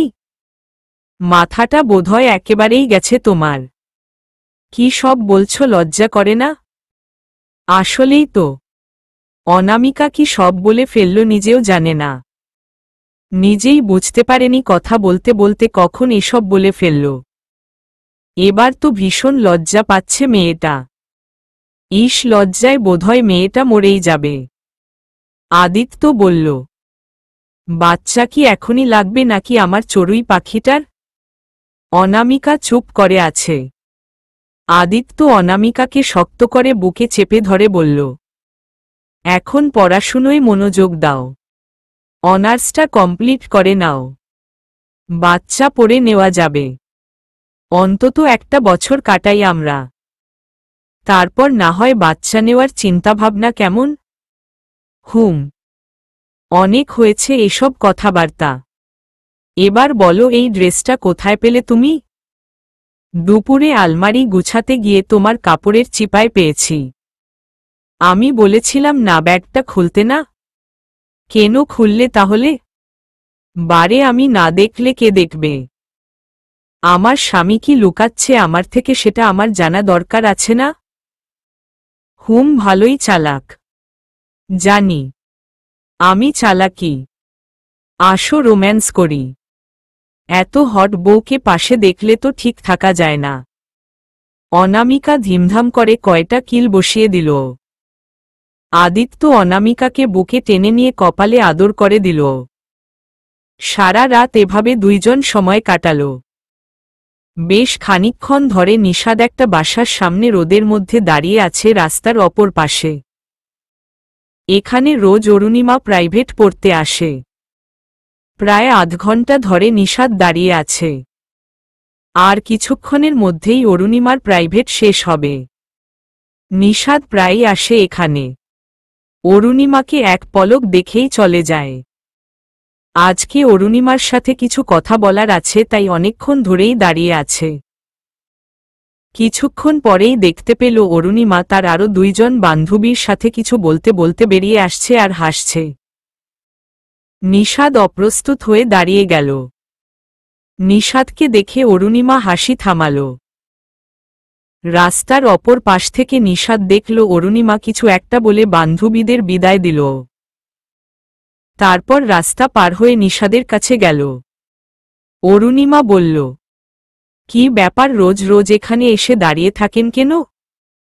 দাঁড়িয়ে কই থাকি, শুধু একটু দেখেই চলে যাই। তা এই কড়া রোদে দাঁড়িয়ে থাকেন কেন এসে? কালো হয়ে যাবেন তো। কেউ একজন গায়ের রং নিয়ে তফাতে সৃষ্টি করেছিল তো তাই। কালো হলেই ভালো। সমানুপাতিক হলে হয়তো আমার প্রস্তাব আর ফিরে আসবে না। অরুণিমা আর কিছু বলল না। নিশাদ আবার বলল, আজকে কিছু কথা বলার আছে তোমাকে। সময় হবে? নিশাদ একটা রিকশা ডেকে নিল। তারপর রিকশায় উঠে বসল। অরুণিমার খুব আনিজি লাগছিল। নিশাদ বলল, ভরসা করতে পারো, ওঠো। অরুণিমা কিছুক্ষণ দাঁড়িয়ে থেকে রিকশায় উঠে বসল। দুইজনের মাঝখানে ওর বই খাতার ব্যাগটা রেখে ধরল এক হাত দিয়ে, আর অন্য হাত দিয়ে রিকশার হুড ধরে রাখল। ওরা একটা ক্যাফেটেরিয়ায় গিয়ে ঢুকল। আদিত্য আর অনামিকার দিনকাল খুব ভালোই যাচ্ছে। অনামিকা নিয়মিত ক্লাস করে, বাসায় তেমন কোনো কাজ নেই ওর। রান্না বান্না ওর শাশুড়িই করে নেয়, আর রাবেয়া খালা সব গুছিয়ে নেন। মাঝে মাঝে অনামিকা বাসায় এসেই শাশুড়ির সাথে রাগারাগি করে। অনামিকা ফেরার আগেই উনি রান্নার কাজ সেরে ফেলেন। অনামিকার বাসায় ফিরতে কখনো 12টা আবার কখনো 1টা বাজে। ক্লাস শেষ হলেই বাসায় চলে আসে। তার আগেই ওর শাশুড়ি রান্না করে ফেলেন, যাতে অনামিকা এসে রেস্ট নেয়। যেদিন অনামিকা 12টায় বাসায় ফিরে আসে সেদিন তো বউ শাশুড়ির তুমুল যুদ্ধ যায় এক দফা। আজকে বউ শাশুড়ির খুব ঝগড়া লেগেছে। অনামিকা বলল, অন্যান্য দিন না হয় বুঝলাম, যেদিন আমি 13টায় ফিরি সেদিনও কেন আপনার রান্নাবান্না করতে হবে? আমাকে কি কোনো কাজ করতে দিবেন না? ঘর গুছানোর সব কাজও খালাকে দিয়ে করিয়ে নেন। এগুলা কি ঠিক মা? তুই ক্লাস করে এসে ক্লান্ত হয়ে যাস, রেস্ট নিবি না বাসায় এসে? তাই সব কাজ সেরে ফেলি। কেন সারতে হবে? আমি বউ না? না, তুই এই বাড়ির মেয়ে। এই তো ইমোশনাল করে দিল। আপনি এমন কেন হুম? এত ভালো শাশুড়ি আমার লাগবে না। মাঝে মাঝে না জ্বালালে তো ভালো লাগে না মা। এত ভালো না হলে কি হতো আপনার? যার ঘরে ভালো বউ আছে তার শাশুড়ি ভালো না হয়ে উপায় কি? উফফ মা, আপনিও না। মানে আপনার সাথে আমি কোনোভাবেই পারবো না, তাই তো? তুই কি গায়ে পড়ে ঝগড়া করবি এখন? হ্যাঁ করব। মাঝে মাঝে ঝগড়া করতে ইচ্ছা করে। আপনি ছাড়া কে আছে আর? আপনিই তো সব, সারাদিনের সঙ্গী। কথাটা বলেই অনামিকা ওর শাশুড়িকে জড়িয়ে ধরল। এরপর ওর শাশুড়ি বলল, এই এসে ঝাপটে ধরলি, এবার তোর সাথে আমি ঝগড়া করব কি করে বলতো? মায়া লেগে যায় না? হি। আপনি তো আমার মা, বান্ধবী, বোন, শাশুড়ি সব। আচ্ছা হয়েছে হয়েছে, এত আহ্লাদ দেখাতে হবে না। আজ থেকে টিপিক্যাল শাশুড়িদের মতো অত্যাচার শুরু করব। না না না, পায়ে পড়ি মা, আমার কাছে আপনিই সেরা। ভালোবাসি তো। বড্ড ফাজিল মেয়ে তুই। হি। তোমার আহ্লাদে আরো বেশি ফাজল হচ্ছি। তবে রে ফাজিল মেয়ে। কথাটা বলেই অনামিকার শাশুড়ি ওর কান মলে দিল। নিষাদ অনেকগুলো কথাই বলেছে অরুণিমাকে। অরুণিমা শুধু চুপ করে শুনেছে, কোনো কথক বলছে না। নিষাদ বলল, আমি তোমাকে কোনো প্রকার জোর করব না। তোমার মন থেকে যদি কোনো অনুভূতি আসে তবেই একটা সিদ্ধান্তে পৌঁছিও। অতিরিক্ত চাপ প্রয়োগ করে আমি তোমাকে সিদ্ধান্তহীনতা ভোগাতে চাই না। তোমার যত সময় লাগে নাও, আমি অপেক্ষা করব। হুম, চলো আজ তাহলে উঠি। হুম। বর্তমানে নিষাদের সাথে প্রায়ই দেখা হয় অরুণিমার। নিষাদ ইচ্ছে করেই আসে দেখা করতে। অরুণিমাও খুব একটা আপত্তি করে না দেখা করাই। মেয়েটার ভেতরেও ধীরে ধীরে নিষাদের অস্তিত্ব বিরাজ করতে শুরু হয়েছে। 2-1 দিন পরপর দেখা হলেও ফোনালাপ কিংবা মেসেজ চ্যাটিংয়ে নিয়মিত যোগাযোগ থাকছেই তাদের মধ্যে। অরুণিমা অনেকটা জুড়েই এখন নিষাদের বসবাস। ও বুঝতে পারোর নিষাদের প্রতি ওর ভালোলাগা ভালোবাসা শুরু হয়েছে। তাই যখন তখন ওর দেখা করতে চাওয়ার আবদার, সারাদিন ফোনালাপগুলো চেয়েও এড়িয়ে যেতে পারে না। উল্টো কেমন যেন একটা অদ্ভুত ভালোলাগা কাজ করে। এই ভালোলাগার অনুভূতি যদি ভালোবাসা হয় তবে অরুণিমা নিষাদকে ভালোই বাসে। অরুণিমা খুব করে। নিষাদের প্রেমে পড়ে গেছে। ছেলেটা এত নম্র, ভদ্র, এতটা মিশুক, তা ওর সাথে না মিশলে জানাই যেত না। খুবই বন্ধুত্বসুলভ একটা মানুষ। ওরা যখন দেখা করে তখন সবটা সময় জুড়েই নিষাদ ওকে সুরক্ষিত অনুভব করাই। এতটা যত্ন করে আগলে রাখে। অরুণিমার ভয় হয় নিষাদও যদি আসিফের মতো প্রতারণা করে তাহলে আর কাউকে বিশ্বাস করে ওঠা খুব বেশি কঠিন হয়ে যাবে। সব মানুষকে এক পাল্লায় মাপা যায় না, একটা ভয় থেকেই যায়। একটা মানুষ বিশ্বাসে আঘাত করে হারিয়ে যায় ঠিকই, কিন্তু অন্য কাউকে বিশ্বাস করার ও ভালোবাসার ক্ষমতাটুকু সাথে করে নিয়ে যায় যেন। তবুও অরুণিমার বিশ্বাস, যেহেতু আদিত্যের বন্ধু, আদিত্য আশ্বস্ত করেছে ছেলেটা ভালো, আর ওর সাথে এতদিন মিশেও কিছুটা আঁচ করা যাচ্ছে ছেলেটা ভালো, তাই তাকে বিশ্বাস করাই যায়। নিষাদ আর অরুণিমা একটা পার্কে বেঞ্চে বসে আছে পাশাপাশি। অরুণিমা আনমনে বসে আছে। নিষাদ জিজ্ঞেস করল, কি ভাবছ? ভাবছি আপনার কথা। কি? একবার আমার বিশ্বাসটা ভেঙেছে, তাই আমার মধ্যে বিশ্বাস ভাঙার ভয়টা এখনো রয়েই গেছে। তবুও আমি আপনাকে অনেক বিশ্বাস করি।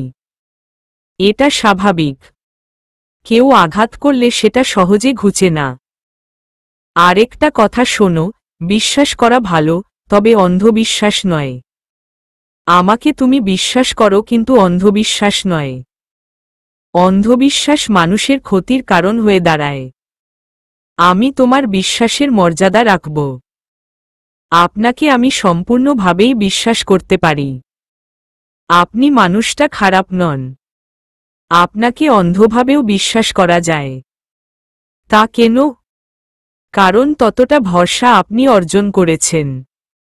আপনি খুবই বিশ্বাসযোগ্য মানুষ। এমন তো আসিফও ছিল। অরুণিমার মনটা খারাপ হয়ে গেল। ওদের মধ্যে আসিফকে টেনে আনার কি দরকার ছিল? নিষাদ বলল, মন খারাপ করো না। আমি তোমাকে কষ্ট দেওয়ার উদ্দেশ্যে বলিনি কিছু। এত বিশ্বাস করে ফেলো বলেই কষ্ট পাও। আসিফকেও তো অনেক বিশ্বাস করেছিলে, তাই না? সে কি মূল্যটা রেখেছে? না। তাহলে আমাকে কেন এত বিশ্বাস করছো আবার? আপনিও কি আসিফের মতোই করবেন? ওসব আমার স্বভাবে নেই। আপনার আর আসিফের মধ্যে তফাতটা এখানেই। আপনাকে কেন এত বিশ্বাস করি জানেন? কেন? গত 4 মাস ধরে আপনার সাথে মেশার পর অন্তত এইটুকু বুঝেছি আপনি কেমন মনের মানুষ। যে মানুষটা আমাকে সবসময় আড়াল থেকে হলেও এক পলক দেখার জন্য কষ্ট করে রোদে বৃষ্টিতে দাঁড়িয়ে থাকত, আমাকে এক পলক দেখার পর আত্মতৃপ্তি নিয়ে আমার অগোচরেই ফিরে যেত, এতদিনে যে মানুষটার আমার শরীরে দেওয়া প্রতিটা স্পর্শ ছিল স্নেহের, কামনার নয়, সে মানুষটাকে কিভাবে অবিশ্বাস করি বলেন? তাছাড়াও দুলাভাই যেহেতু এত করে বলছিল আপনার কথা, সেহেতু আপনি খারাপ মানুষ নন এইটুকু আমি নিশ্চিত। আসিফ সবসময় আমার শরীরের ভাঁজে কামনা খুঁজত, বারবার শরীরে নোংরাভাবে স্পর্শ করত, আমি কিছু বললে বলতো বর্তমান রিলেশনে এগুলো খুবই কমন। শেষ পর্যন্ত ও আমাকে রুম ডেট করতেও বলেছিল। ও আমাকে।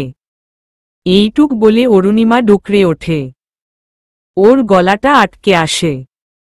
নিষাদ বলল, বাদ দাও তার কথা। যে গেছে সে গেছে। তালে নিয়ে কষ্ট পেও না এখন আর। ভুলে যাওয়ার চেষ্টা করো। যদিও সহজ না, তবুও এছাড়া আমার আর কিছু বলার নেই এই মুহূর্তে। নিষাদ বুঝতে পারল অরুণিমার কষ্ট হচ্ছে খুব। এই মেয়েটা যে নিষাদকে ভালোবেসে ফেলেছে তা নিষাদ বুঝে গেছে অনেক আগেই। কিন্তু মেয়েটা মুখে এখনো একটি বারও ভালোবাসি বলেনি। নিষাদ ভেবেই রেখেছে আজকে অরুণিমার মুখ থেকে ভালোবাসি কথাটা বের করবেই। নিষাদ অরুণিমাকে টিস্যু দিয়ে বলল, অনেক কেঁদেছ, নাও চোখ মুছে নাও। খুব গুরুত্বপূর্ণ কথা আছে। অরুণিমা টিস্যু নিয়ে চোখ মুছে নিল। এরপর নিষাদ বলল, আমার দিকে তাকাও। অরুণিমা অপ্রস্তুত হয়ে বসল। নিষাদ আবার বলল ওর দিকে তাকাতে। অরুণিমা একবার তাকিয়ে আবার চোখ নামিয়ে নিয়েছে। তারপর তাকালো। নিশাদ অরুণিমার চোখে চোখ রেখে তাকালো। অনেকক্ষণ তাকিয়ে রইল। তারপর বলল, তুমি আমার শ্যামবতী। আমি তোমাকে খুব ভালোবাসি শ্যামবতী।